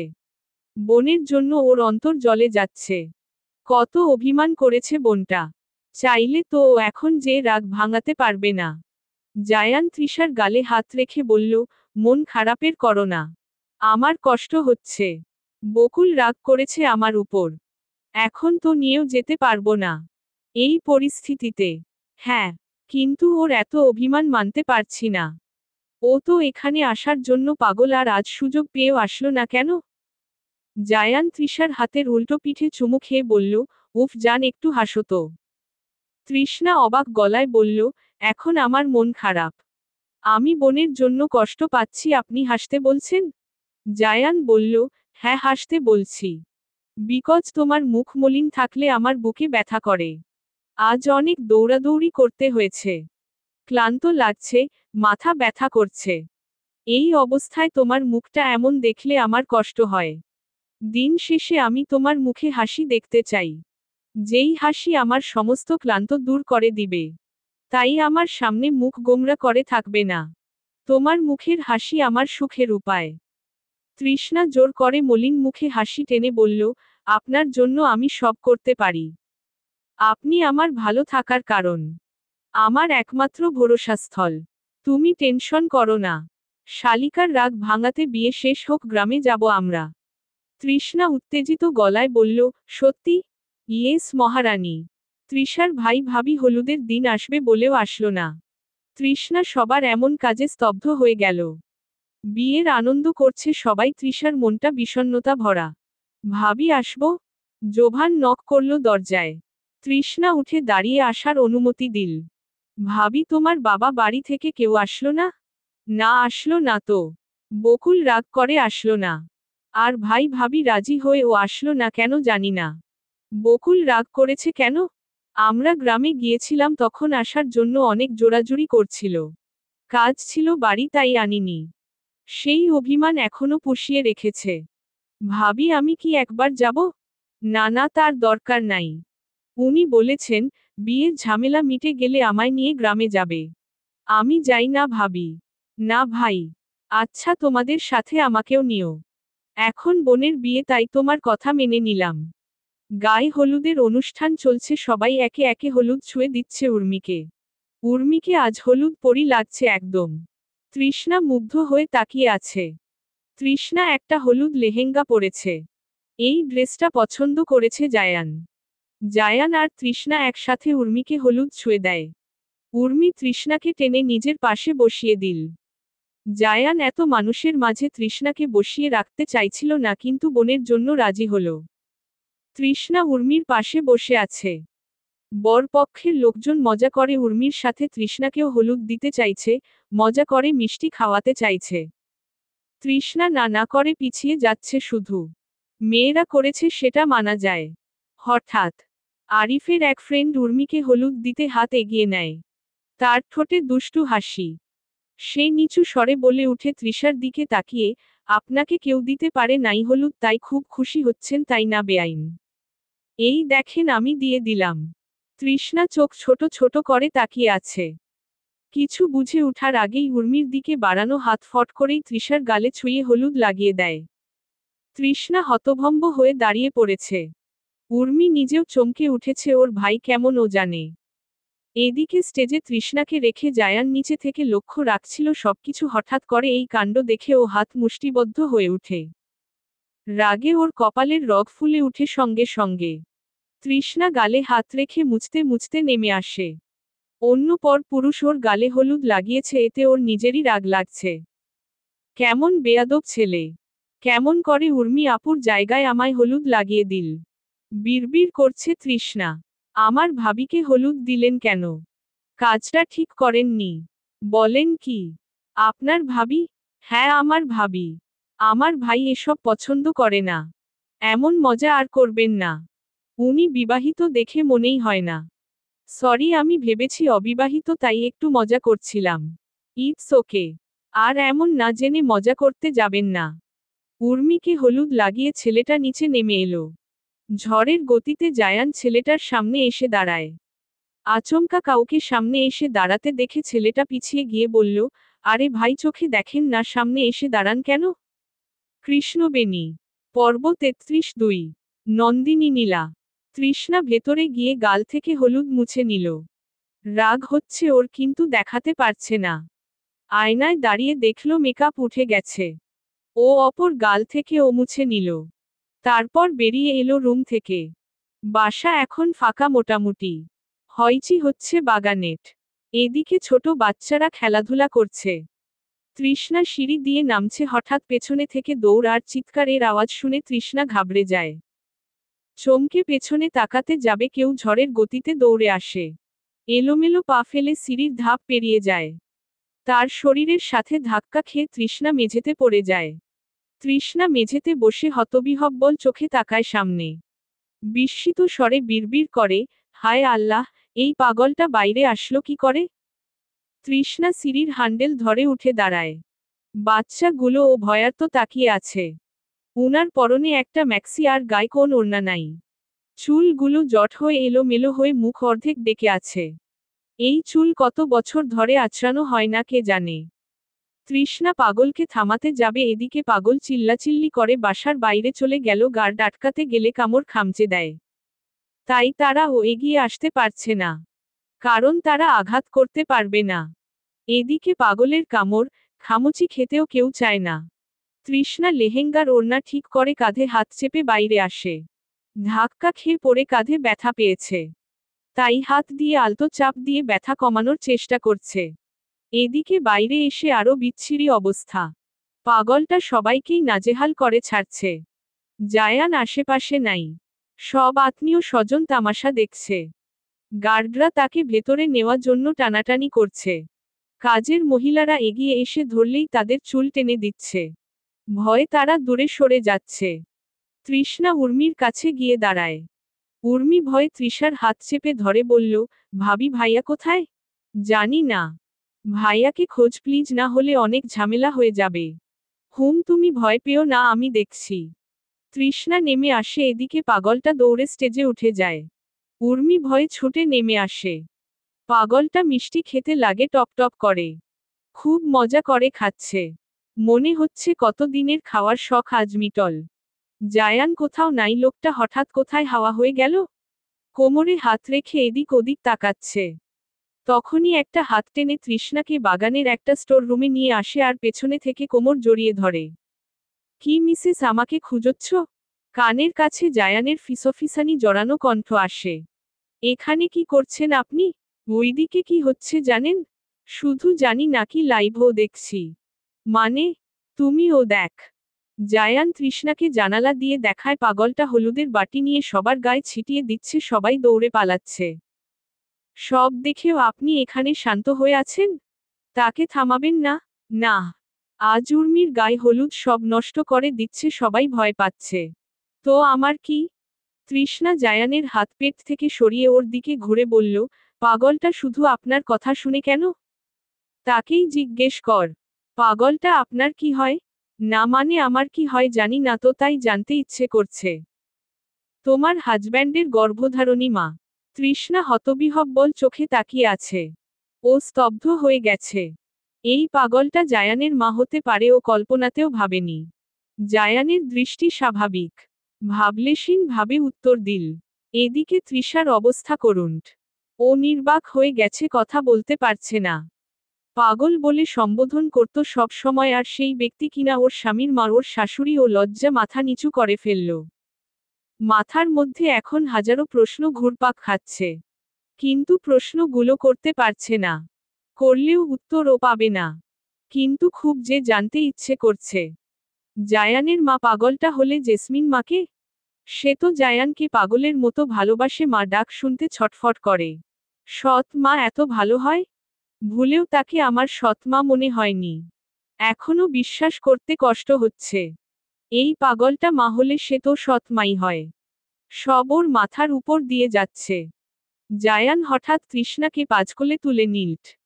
তৃষার সমস্ত চিন্তায় ভাটা পড়ল। ও চমকে জায়ানের গলা জড়িয়ে ধরল। জায়ান তৃষ্ণাকে নিয়ে পেছনের দরজা দিয়ে উপরে নিজেদের রুমে চলে এলো। কি করছেন? এখানে এলেন কেন? উনাকে থামাবেন, চলেন। জায়ান তৃষার চোখের দিকে তাকিয়ে বলল, সম্বোধন চেঞ্জ করে ফেললে। পাগলকে পাগল বলেছ, এতে দোষের কি? আমি নিজেও তো পাগলি বলি। না মানে আমি কল্পনাও করিনি উনি আপনার মা হতে পারে। আসলে আমি ভাবতেই পারিনি জেসমিন মা আপনার আসল মা না। ওদিকটা তোমার শ্বশুর আর শাশুড়ি আছে, ওনারাই সব সামলে নিবে। আমাকে প্রয়োজন নাই। আর আয়ান আছেই তো। আমরা বরঞ্চ একটু প্রেম করি। মানে? জায়ান তৃষ্ণাকে বিছানায় বসিয়ে দরজা লক করে লাইট নিভিয়ে দেয়। অন্ধকারে বিছানায় গিয়ে বসে তৃষ্ণা জায়ানের দিকে তাকিয়ে বলল, এই অবস্থায় ঘুমাবেন? পোশাক পরিবর্তন করে আসি। এই ভারী লেহেঙ্গা পরে ঘুমানো যাবে না। জায়ান তৃষার ঠোঁটে আঙুল দিয়ে বলে, হুশস, চুপ করো। তৃষ্ণা থমকে চুপ করে যায়। জায়ান মোমবাতি জ্বালিয়ে তৃষার সামনে ধরে বলল, তোমার রূপের বাহার মোমবাতির আলোয় দেখব বলে এত কাহিনী করলাম। আর তুমি বোকা বউটা আমার বোকাই রয়ে গেলে। তৃষ্ণা লজ্জায় চোখ নামিয়ে নিল। জায়ান মোমবাতি ট্রি টেবিলের উপর রেখে এক হাত বাড়িয়ে তৃষার গালে ছুঁয়ে দিল। তৃষ্ণা লজ্জায় নিচের দিকে তাকিয়েছিল। কিন্তু ফট করেই চোখ তুলে তাকালো জায়ানের চোখের দিকে। কি লাগালেন? ভেজা লাগছে। জায়ান অপর গালেও লাগিয়ে দিয়ে বলল, হলুদ লাগিয়ে দিলাম আমার বউকে। অন্য কেউ কেন লাগাবে? এই গাল, চোখ, ঠোঁট, নাক, কপাল, সম্পূর্ণ মানুষটাই আমার, তার সব জায়গায় সবকিছু লাগবো ছুবো শুধু আমি। তৃষ্ণা অবাক চোখে তাকিয়ে আছে। ভাবছে জায়ান দেখে ফেলেছিল নাকি ওই ছেলের হলুদ দেওয়াটা। তৃষ্ণা কিছু বলতে যাবে জায়ান আবার বলে, আমাকে ও লাগিয়ে দাও। কিভাবে? আমি তো হলুদ আনি নাই। তোমার গাল থেকে লাগিয়ে দাও। কিভাবে? অবাক গলায় বলল জায়ান তৃষার দিকে নিজের গাল এগিয়ে নিয়ে বলল, দাও নিজের গাল থেকে হলুদ লাগিয়ে। তৃষ্ণা বুঝতে পারছে না জায়ানের ইঙ্গিত। ও চুপ করে তাকিয়ে আছে জায়ানের গালের দিকে। জায়ান তৃষার গালে নিজেই গাল ঘষে হলুদ লাগিয়ে দেয়। তৃষ্ণা এতক্ষণ ইঙ্গিত বুঝে ও লজ্জা পেয়ে লাজুক হাসতে লাগল। জেসমিন বেগম সবার সামনে লিলির গালে ঠাস করে চড় মারলেন। লিলি মাথা নিচু করে দাঁড়িয়ে আছে। উর্মি ভয়ে রুমে চলে গেছে। জোভান ফোন কানে ধরে আয়ানের নাম্বারে ট্রাই করছে। অদ্ভুতভাবে তিনি গতকাল বিকালে থেকে মিসিং। আজ সারাদিন বাসায় আসে নাই। তাই তাকে খোঁজার দায়িত্ব পড়েছে জোভানের উপর। কারণ আয়ানের কোন ব্যাপারে জায়ান থাকতে চায় না। তাই তাকে এই ব্যাপারে জানানো হয়নি। পাগলটাকে রুমে আবার বন্দি করা হয়েছে। এই কাজ করেছে অনেক কষ্টে সবাই মিলে, শেষে আয়ানের বদলে জোভান ঘুমের ইনজেকশন দেয়। তারপর তাকে রুমে নেওয়া হয়। গায়ে হলুদের মজাটাই নষ্ট হয়ে গেছে। সবাই যার যার রুমে চলে গেছে। আনন্দ উল্লাস করার শখ সবার মিটে গেছে পাগলের পাগলামি দেখে। তোর জন্য আজ ওই পাগল বাইরে আসার সাহস পেয়েছে। আর আমার মেয়ের হলুদে ঝামেলা করার সুযোগ পেয়েছে আজ তোর। জোভান মায়ের কাছে এসে বিরক্তিকর কণ্ঠে বলল, উফ মা ছাড়ো তো। আয়ান ভাইয়ার ফোন অফ দেখাচ্ছে। আমাকে দয়া করে মাফ করো, আমি তার খোঁজ নিতে পারবো না। বলেই জোভান চলে গেল। সাদিকুর রহমান কপালে হাত রেখে বসে আছে সোফায়। জেসমিন বেগম তার পাশে বসে বললেন, আয়ান কোথায়? জানি না। সত্যি? তোমাকে মিথ্যে বলে আমার লাভ কি? আচ্ছা, ওর খোঁজ করট। হঠাৎ হঠাৎ উধাও হয় কেন? আমাকে জিজ্ঞেস না করে ওকেই জিজ্ঞেস করিও। তুমি কপালে হাত রেখে ওর কথা ভাবছ? সাদিকুর রহমান উঠে গম্ভীর মুখশ্রী করে চলে গেলেন। কৃষ্ণবেণী। পর্ব 34-1। নন্দিনী নীলা। সময়টা রাত 2টার দিকে। তৃষ্ণা বেঘোরে ঘুমাচ্ছে। ঘুমের মাঝেই বিছানায় গড়াগড়ি খাচ্ছে। ও যেহেতু বিছানায় একা, এজন্য এক প্রান্ত থেকে অন্য প্রান্তে চলে যাচ্ছে, এভাবে গড়াগড়ি করে ঠাস করে বিছানা থেকে ফ্লোরে পড়ে গেল। তৃষ্ণা ফ্লোরে পড়তেই ওর নিদ্রা ছুটে যায়। জায়ান বেকনিতে দাঁড়িয়ে ছিল। থপ করে কিছু পড়ে যাওয়ার শব্দ পেয়ে ও চমকে উঠে আর দ্রুত ভেতরে আসে। ড্রিম লাইটের আলোয় দেখল তৃষ্ণা ফ্লোরে বসে আছে স্তব্ধ হয়ে। ব্যথা পেয়েছে কিনা ওর মুখ দেখে বোঝা যাচ্ছে না। জায়ান রুমের লাইট অন করে দ্রুত তৃষার কাছে এসে জিজ্ঞেস করল, পড়লে কিভাবে? দেখি উঠো, বেশি ব্যথা পেয়েছ? তৃষ্ণা হতবিহ্বল চোখে তাকালো জায়ানের দিকে। ও নিচে বসে আছে স্তম্ভিত হয়ে। ওর বুঝতে পারছে না ও এত বড় খাট থেকে পড়ে গেল কিভাবে। তাও জায়ান পাশে থাকা সত্ত্বেও। পড়ার সময় ওর মনে হলো না ওর পাশে কেউ ছিল। তাহলে কি ও একা ছিল বিছানায়? তৃষ্ণা প্রশ্নতুক চোখে তাকালো জায়ানের দিকে আর জিজ্ঞেস করল, আপনি কোথায় ছিলেন? আমি পড়ে গেলাম কিভাবে? বেকনিতে ছিলাম। তুমি ঘুমের মধ্যে এত নড়াচড়া করলে যে মাঝখানে থেকে ফ্লোরে চলে এলে। সকাল কি হয়ে গেছে? বলতে বলতে তৃষ্ণা জায়ানের হাত ধরে উঠে দাঁড়ালো। শরীরের অঙ্গ প্রত্যঙ্গ চিনচিন ব্যথা করছে। হাত পা ঝেড়ে উঠে দাঁড়িয়ে বাইরে উকি দিয়ে বলল, আপনি বেকনিতে কি করছিলেন এত রাতে? 2:30 বাজে। এখনো তো সকাল তো হয়নি। জায়ান তৃষার ঘুম ফোলা চোখের দিকে তাকিয়ে বলল, ঘুম আসছে না। এজন্য আধার রাত্রি উপভোগ করছিলাম। আপনি ওসব উপভোগ করতে না গেলে আমি পড়ে যেতাম না। নিশ্চয়ই ঘুমের মধ্যে আপনায় খুঁজে নিতে ছটফট করেছি আর নিরাশ হয়ে পড়ে গেছি। জায়ান বলল, তুমি ঘুমাও। আপনি কি ঘুমাবেন না আজ? আমি একটু একাকী থাকতে চাইছি। আমি আবার পড়ে যাব আপনি না থাকলে। এর আগে মনে হয় একা থাকো নাই। থেকেছি তখন পড়তাম না। আজ পড়ে গেছি তাই আপনাকে আমার সাথেই থাকতে হবে। বলেই তৃষ্ণা ওয়াশরুমে থেকে চোখে মুখে পানি দিয়ে এলো। আপনাকে খুব বিষণ্ণ লাগছে। আপনার কি কোন কারণে মন খারাপ? মাথাটা যন্ত্রণা করছে। জায়ান কপালে হাত দিয়ে বলল। তৃষ্ণা লাইট অফ করে বিছানায় বসে বলল, আসুন আপনার মাথা টিপে দেই। ভালো লাগবে। জায়ান দ্বিমত করল না। বাধ্য ছেলের মতো বিছানায় উঠে বসল। আর তৃষ্ণা কোলের উপর মাথা রেখে পা ভাঁজ করে শুয়ে পড়ল। তৃষ্ণা চমকে উঠে ও নিজেকে সামলে নিল। তৃষ্ণা জায়ানের মাথার চুল টেনে ধরে বলল, মায়ের কথা মনে পড়ছে তাই না? উনার জন্য আপনি কষ্ট পাচ্ছেন। জায়ান সত্যি ডুকরে কেঁদে উঠল। জায়ানকে সব সময় শক্তপোক্ত, গম্ভীর, কঠিন পুরুষ বলেই মনে হয়েছে। সে তেমনটাই। ওকে ভালোবাসে অনেক কিন্তু নরম, বা কাঁদতে পারে, এমনটা কখনো মনে হয়নি।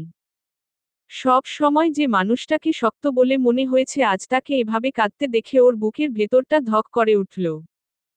মায়ের প্রতি তার যে অসীম ভালোবাসা তা এই কান্নায় প্রকাশ পাচ্ছে অথচ একটু আগেও ও ভেবেছিল জায়ান তার মাকে ভালোবাসা তো দূরে থাক পাগল বলে হয়তো অবজ্ঞা করে। তখন কেন জানি ওর জায়ানের উপর রাগ হচ্ছিল নিজের মাকে এভাবে অবজ্ঞা করার জন্য। কিন্তু এই মুহূর্তে জায়ানের এই হাহাকার, কান্না ওর ভাবনা ভুল বলে প্রমাণ করছে। মাকে উনি একটু নয় অনেক বেশিই ভালোবাসে কিন্তু তাহলে কেন নিজেকে তার থেকে দূরে রাখে? চাইলেই তো তিনি মায়ের চিকিৎসা করাতে পারে তা না করিয়ে কেন বন্দি করে রেখেছে? তৃষ্ণা হঠাৎ বলে উঠল, জান মায়ের সাথে দেখা করে আসেন। জায়ানের কান্নার শব্দ অনেক আগেই থেমে গেছে। আবেগের বশে একটু কেঁদে উঠলেও দ্রুত নিজেকে স্বাভাবিক করে নিয়েছে। কিন্তু তার চোখ দিয়ে গোলগলিয়ে এখনো অশ্রু ঝরছে। আর সেই জলে তৃষ্ণা শাড়ি ভিজে যাচ্ছে। জায়ান তৃষার কথার পিঠে কিছু বলল ও না নড়ল ও না। তৃষ্ণা জায়ানের মুখটা সোজা করে বলল, কথা বলছেন না কেন? শুয়ে পড়ো। একটু ঘুমাতে চাই। সকালে আর রেস্ট নেওয়ার টাইম পাওয়া যাবে না। কথা এড়িয়ে যাচ্ছেন? যা মনে করো। তৃষ্ণা দীর্ঘশ্বাস ফেলে জায়ানের পাশেই শুয়ে পড়ল। আমি ঠিক আছি। এত চিন্তা করতে হবে। ঘুমাও। জায়ান তৃষার মাথায় হাত বুলিয়ে দিয়ে বলল। তৃষ্ণা জায়ানের বক্ষস্থলে অধর স্পর্শ করে বলল, আপনি ঠিক নেই। জায়ান বিষণ্ণ মুখ এক চিলতে হাসি ফুটিয়ে বলল, বউয়ের আদর স্পর্শ পেলে সব কষ্ট কোথায় যেন মিয়ে যায়। একটু বেশি করে আদর করে দাও। আমি একদম ফিট হয়ে যাব। তৃষ্ণা মাথা উঁচু করে বলল, তাই? এই অবস্থায় ও মজা করছেন? মজা নয় রিয়েলি। তখন এত ভালোবাসার কথা বলে তো আমায় ঘুম পাড়িয়ে দুঃখ বিলাস করতে গেছিলেন। আর আমি সেই দুঃখে বিছানা থেকেই পড়ে গেলাম। আমি কিন্তু সত্যি বুঝিনি তুমি পড়ে যাবে। জান আজ আপনার বিষণ্ণতা কাটাতে আমি সব মেনে নিলাম। বউ স্বেচ্ছায় আমন্ত্রণ করলে আমি কি মানা করতে পারি? কি? কি বললেন? আমি আমন্ত্রণ করলাম কখন? এই এখনই তো করলে। মোটেও না আপনি আবদার করছেন বিদায়। তাহলে একটু আদর করো দাও না। তৃষ্ণা লজ্জায় লাল হয়ে গেল। জায়ান কেমন দৃষ্টিতে তাকিয়ে আছে। চোখ দিয়েই যেন ঘায়েল করে দিবে। ওকে সম্মোহিত করে ফেলবে। ড্রিম লাইট আজ এত আলো দিচ্ছে কেন? জায়ানের ঠোঁট টিপে হাসা ও স্পর্শ দেখতে পাচ্ছে আর এতে ও আরো লজ্জায় কাচুমাচু করতে লাগে। জায়ান ঠোঁট উঁচু করে বলল, তাড়াতাড়ি করো মাথা ব্যথা করছে। ঘুমাবো তো। তৃষ্ণা কিছুই করতে পারছে না ও মুখ লুকাতে আরো জায়ানের বুকের সাথে মিশে যাচ্ছে। তা দেখে জায়ান তৃষার থুতনি ধরে মুখটা উঁচু করে বলল, প্লিজ। তৃষ্ণা চোখ খিচে বন্ধ করে লাজুক গলাতেই বলল, আমি পারছি না। জায়ান তৃষার থুতনি ছেড়ে দিল। আচ্ছা ঘুমাও। জায়ান চোখ বন্ধ করে নিল। তৃষ্ণা চুপ করে জায়ানের বন্ধ চোখের দিকে তাকিয়ে আছে। কথা রাখতে না পেরে ওর খুব খারাপ লাগছে। কিন্তু ওর যে লজ্জা লাগে ও কিভাবে। উনার মনটা এমনিতেই খারাপ ও আরো বাড়িয়ে দিল। জায়ান তৃষার মাথাটা টেনে বুকে জড়িয়ে নিয়ে বলল, ঘুমাও তো। আপনার কষ্ট কমানো বদলে বাড়িয়ে দিলাম। আমি আসলেই আপনার যোগ্য নয়। বাচ্চা মেয়েকে বিয়ে করলে এই এক জ্বালা। সব কিছুতেই উল্টো বুঝে। বলেই জায়ান নিজেই গভীরভাবে তৃষ্ণাকে স্পর্শ করল। তৃষ্ণা জায়ানের আদর স্পর্শ সাদরে গ্রহণ করল। হলুদে ঝামেলা হওয়ার জন্য বিয়ের দিন জেসমিন বেগম নিজে বারবার করে পাগলটার ঘর পাহারা দিচ্ছেন। বাইরে থেকে তালা ঝুলিয়ে দিয়েছেন। আজ সবাইকে এই রুমে আসতে মানা করেছেন। আদিক্ষেতা করতে গিয়ে দরজাটা বন্ধ না করেই চলে আসে সবাই। বিপদ সেই ওর ঘাড়েই পড়ে। মেয়ে বিয়েতে এসব ঝামেলা দেখতে চান না তিনি। তৃষ্ণা সকাল থেকে পাগলটার ঘরের আশেপাশে ঘুরঘুর করছে কিন্তু চাবির অভাবে ভেতরে যেতে পারছে না। লিলির থেকে খবর পেয়েছে অনেক মার দিয়ে রুমে নেওয়া হয়েছিল। তৃষ্ণা মার দেওয়ার কথা শুনেই যেতে চেয়েছিল। জায়ানকে এসব বলে কষ্ট দিতে চায় না, এজন্য তাকেও বলতে পারছে না। জায়ান ওর মাকে খুব ভালোবাসে, মায়ের জন্য আপসেটও থাকে। গতকাল রাতেই সেটার প্রমাণ পেয়েছে ও। লোকটাকে এসব বলে আর কষ্ট দিতে চায় না। সকালের দিকেই তৃষ্ণা ভাই ভাবি এসে উপস্থিত হলো। তারা হলুদে আসবে বলে আসেনি এ জন্য তৃষ্ণা ভেবেছিল আজও আসবে না, কিন্তু আজকে এসে ওকে চমকে দিয়েছে। বরপক্ষ চলে এলো যথাসময়ে। যেহেতু ও বাড়ির একমাত্র বউ, তাই গেট থেকে শুরু করে সবকিছুতেই ওকে নিয়ে আনন্দ উল্লাস করছে সবাই। আরিফ আর ওর সব ফ্রেন্ডরা ওর পাশেই বসা স্টেজে। তৃষার হাতে দেওয়া হয়েছে বরের খাবার। এত বড় প্লেট নিয়ে ও হাঁটতে পারছে না, ওর সাথে আরো দুজন জায়ানের মামাতো বোন গেল। তৃষ্ণা প্লেট রেখে আসতে যাবে তখন নজর গেল রোহিতের দিকে। রোহিতের হাত ব্যান্ডেজ করা। তাও ডান হাতও। অবাক হয়ে জিজ্ঞেস করল, আরে আপনি গতকাল এসেছিলেন সেই না? রোহিতও ফ্যাকাশে মুখে মাথা নাড়াল। আপনার হাতে কি হয়েছে? গতকাল ও না ঠিক ছিল। রোহিতও বলল, ভুল জায়গায় হাত দেওয়ার জন্য শাস্তি হিসেবে হাত ভেঙে দিয়েছে। মানে? অবাক গলায় জিজ্ঞেস করল তৃষ্ণা। আপনি দয়া করে এখানে থেকে যান। নয়তো কথা বলার জন্য না আবার আমার জিভটাই কেটে নেয়। আমি বউয়ের সাথে প্রেম বাক্য না আউড়িয়ে বোবা হতে চাই না। তৃষার দৃষ্টি বিস্ময় ভরা। বোকা চোখে তাকিয়ে ভ্রুকুটি করে নিচে নেমে এলো। উর্মির বিদায়ের সময় খুব দ্রুত ঘনিয়ে এলো। তৃষ্ণা এমনিতেই খুব নরম মনের, আর তৃষ্ণাকে উর্মি খুব আপন করে নিয়েছিল, এজন্য তৃষ্ণা বিদায়ে খুব কাঁদল। আত্মীয় স্বজন সবাই কেঁদে পরিবেশটা মুহূর্তের মধ্যে কান্না বাড়ি বানিয়ে দিল। তৃষ্ণা জায়ানের দিকে তাকিয়ে আছে, শুধু মানুষটা কাঁদে নাকি। কিন্তু জায়ান একটুও কাঁদল না। কিন্তু মুখটা যথেষ্ট গম্ভীর ছিল। জোভান সে কি কান্না! এই ছেলে মেয়েদের থেকেও বেশি কাঁদে। সে কেঁদে কেঁদে উর্মিকে তো গাড়িতেই উঠতে দিচ্ছিল না, পরে জেসমিন বেগম তাকে জোর করে টেনে সরিয়ে আনে আর উর্মিকে গাড়িতে তুলে দেয়। তৃষ্ণা জায়ানের পাশে দাঁড়িয়ে বলল, আপনার যমজ ভাইকে বিয়ে বাড়ি দেখলাম না। তিনি কোথায়? জায়ান ভ্রু কুঁচকে বলল, বলো কি seriously? But I don't note. বলেন কি, আপনি কিছুই জানেন না? আপনি কি বাড়ি থাকেন না? থাকবো না কেন? কিন্তু আমি সত্যি জানতাম না ও বাসায় নাই। আমি তো ভেবেছি আমার সামনে আসছে না হয়তো। আরও এত টেনশনের মাঝে ওর কথা মনেই ছিল না। সকালেই শুনলাম জেসমিন মা আপনার বাবাকে তার খোঁজ করতে বলছে। জায়ান তৃষার দিকে থেকে চোখ সরিয়ে গাড়ির দিকে এগিয়ে উর্মিকে বিদায় দিয়ে এলো। তৃষ্ণা ভিড় ঠেলে আর কাছে যায়নি। কৃষ্ণবেণী। পর্ব 34-2। নন্দিনী নীলা। তৃষ্ণা এক গ্লাস পানি এনে সাদিকুর রহমানকে দিল। মেয়ের বিদায় তিনিও কেঁদেছেন। সবাই মনমরা হয়ে বসে আছে ড্রয়িং রুমে। সেই মুহূর্তেই আয়ান বাসায় প্রবেশ করে। জায়ান রুমে ছিল। তৃষ্ণা পানি দিয়ে রুমে যাওয়ার জন্য পা বাড়াচ্ছিল, তখনই মেইন দরজা দিয়ে প্রবেশ করে আয়ান। জেসমিন বেগম আয়ানের পাশে বকুলকে শাড়ি পরিহিত অবস্থায় দেখে কপাল কুঁচকে এগিয়ে আসে। এসব কি আয়ান? তোমার একমাত্র বোনের বিয়ে আর তুমি অনুপস্থিত।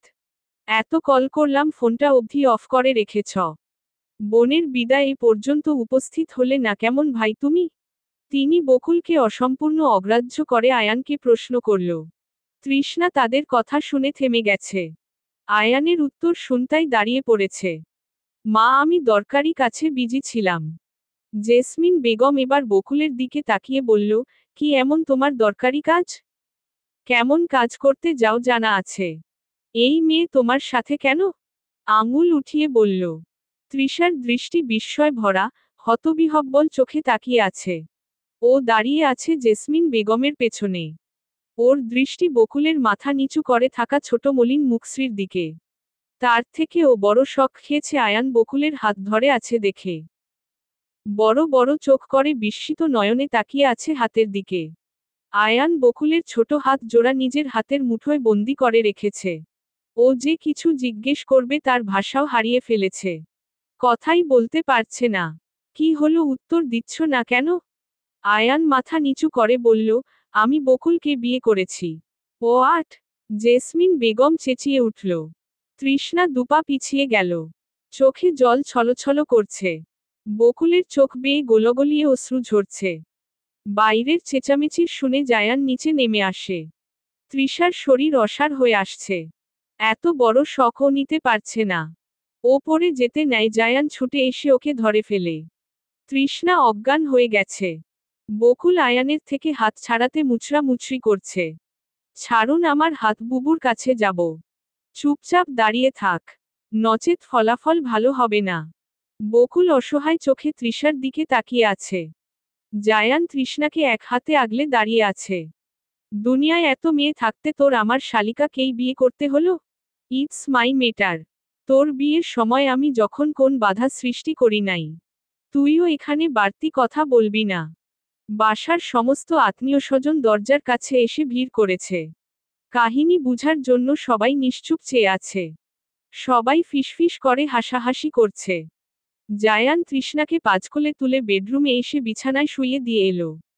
আয়ান নিজের কথা শেষ করে বকুলের হাত টেনে ভেতরে প্রবেশ করে। জায়ান এসে ওদের পথ আগলে দাঁড়ায়। সামনে থেকে সর। বকুলের সাথে আমার কথা আছে, ওর হাত ছাড়। তোর সাথে কোন কথা বলবে না বকুল? বকুল? বকুলের দিকে তাকিয়ে জিজ্ঞেস করল জায়ান। বকুল ঢোক গিলে বলল, উনি যা বলবেন তাই হবে। জায়ান সামনে থেকে সরে দাঁড়ালো। আয়ান শয়তানি হাসি দিয়ে বকুলকে নিয়ে উপরে চলে যায়। জায়ান ওদের যাওয়ার দিকে তাকিয়ে আছে। ফোন বের করে কাউকে কল দিয়ে বলল, ড্রিভারের খোঁজ পাওয়া গেছে? স্যার, আমি মজনুর বাড়ি গেছিলাম, ও মারা গেছে অ্যাক্সিডেন্টে। ও আট! জায়ান ফোন নামিয়ে কপালে আঙুল চালাতে লাগল। রাগান্বিত মুখশ্রী করে একবার জেসমিন বেগমের দিকে তাকিয়ে হনহনিয়ে বেরিয়ে এলো। জেসমিন বেগম মাথায় হাত দিয়ে বসে পড়ল সোফায়। এই বাসায় কি সব হচ্ছে? দুই ছেলেই নিজে নিজে বিয়ে করে নিল। একজনকেই সহ্য করতে পারে না আবার আরেকজন। আয়ান বকুলকে রুমে এনেই ছুঁড়ে মারে। বকুল ফ্লোরে বসে কাঁদতে কাঁদতে বলে, আপনার কথা মতোই আমি সব করেছি, এবার আমাকে ছেড়ে দিন। আয়ান বকুলের পাশে বসে ওর ওর গাল চেপে ধরে বলতে লাগল, বকুল ফুল, কেঁদো না। তোমাকে ছাড়ার জন্য তো ধরিনি। এখনো তো কাজ শুরুই করতে পারলাম না, এখনই ছেড়ে দেব? আরেকটা কথা বকুল ফুল, তোমার বোনের সাথে বেশি আড্ডাবাজি করবে না। আর ভুল করেও এসব বলতে যাবে না। যা শিখিয়ে দিয়েছি তাই বলবে, মনে থাকবে? বকুল ব্যথায় কুঁকড়ে যাচ্ছে। চোখ দিয়ে গোলগলিয়ে অশ্রু গড়িয়ে পড়ছে। এত জোরে চেপে ধরেছে যে মনে হচ্ছে গালের চামড়া ছিঁড়ে খেলবে। আয়ান বকুলকে ছেড়ে দিয়ে উঠে দাঁড়ালো। বকুল ওই ভাবেই বসে আছে। চোখ জই মুছে নিচ্ছে, ফের ভিজে উঠছে। আয়ান ওয়াশরুমে থেকে বেরিয়ে আলমারি থেকে নিজের টি শার্ট বের করে গায়ের কট শার্ট খুলতে লাগলো। বকুল মাথা নিচু করে ওইভাবেই বসে আছে। আয়ান কাজ শেষ করে বাইরে থেকে তালা দিয়ে নিচে এসে বলল, মা, খেতে দাও তো। জেসমিন বেগম বিহ্বল চোখে তাকিয়ে আছে আয়ানের দিকে। কি হয়েছে, ভূত দেখার মতো তাকিয়ে আছো কেন? তোমার কি লজ্জা নাই? ওই মেয়েকে বিয়ে করে নিয়ে আসছো কেন? মা, তোমাদের পছন্দে তো একবার বিয়ে করলামই, এবার নিজের পছন্দে করলাম। এতে এত রিয়েক্ট কেন করছো? জায়ানের বেলায় তো কিছুই বলনি, তাহলে এখন কেন এত কথা বলছো? সব কিছুতে জায়ানের নাম নিবে না? অফকোর্স নেব। ওই তো আমার একমাত্র প্রতিদ্বন্দ্বী। ও ছাড়া আর কার নাম নেব? তোমার এত বাড়াবাড়ি সীমা অতিক্রম করছে এবার। বাবা কোথায়? জানি না। রাগে জেসমিন বেগম চলে গেল। আয়ানকে কাজের মহিলা খেতে দিল। আয়ান রাক্ষসের মতো খেয়ে বলল এক প্লেট নিয়ে উপরে আসতে। কাজের মহিলা ওর পেছনে পেছনে উপরে এসে খাবার দিয়ে গেল। আমি একটু বুবুর লগে দেখা করে আহি। না। বকুল আয়ানের পা জড়িয়ে বসে পড়ল। একটু যেতে দিন। এহনি চলে আসমু। পা ছাড় নয়তো লাথি খাবি। আয়ানের ধমক খেয়ে বকুল সরে গেল। জায়ান তৃষার মুখে পানির ঝাপটা দিচ্ছে। তৃষ্ণা চোখ খোল। তৃষ্ণা চোখ পিটপিট করে তাকিয়ে উঠে বসল। জায়ান তৃষার গালে হাত রেখে বলল, ঠিক আছো? ওই শয়তানটা আমার বোনকে বিয়ে করেছে। ফুপাতে ফুপাতে বলল তৃষ্ণা। শান্ত হও। এত কিছু হয়ে গেছে আর আমি শান্ত হব? আপনার ভাই একটা খুনি। আবার নোংরা চরিত্রে তার খারাপ দৃষ্টি আমি দেখেছি। তার মতো একজন আমার বোনের বর আমি কিভাবে মেনে নেব?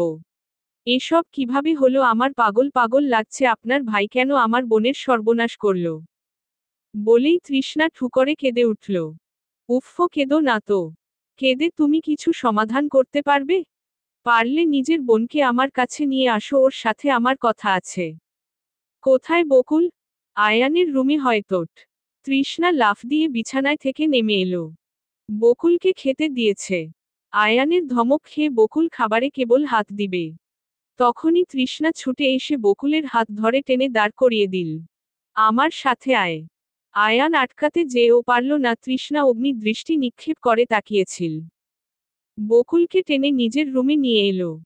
ওই শয়তানটার হাতে কিভাবে পড়লি? কি করেছে ও তোকে? সব বল আমাকে। তৃষ্ণা বকুলের হাত ধরে জিজ্ঞেস করল। জায়ান নিশ্চুপ বসে আছে বকুলের কথা শোনার জন্য।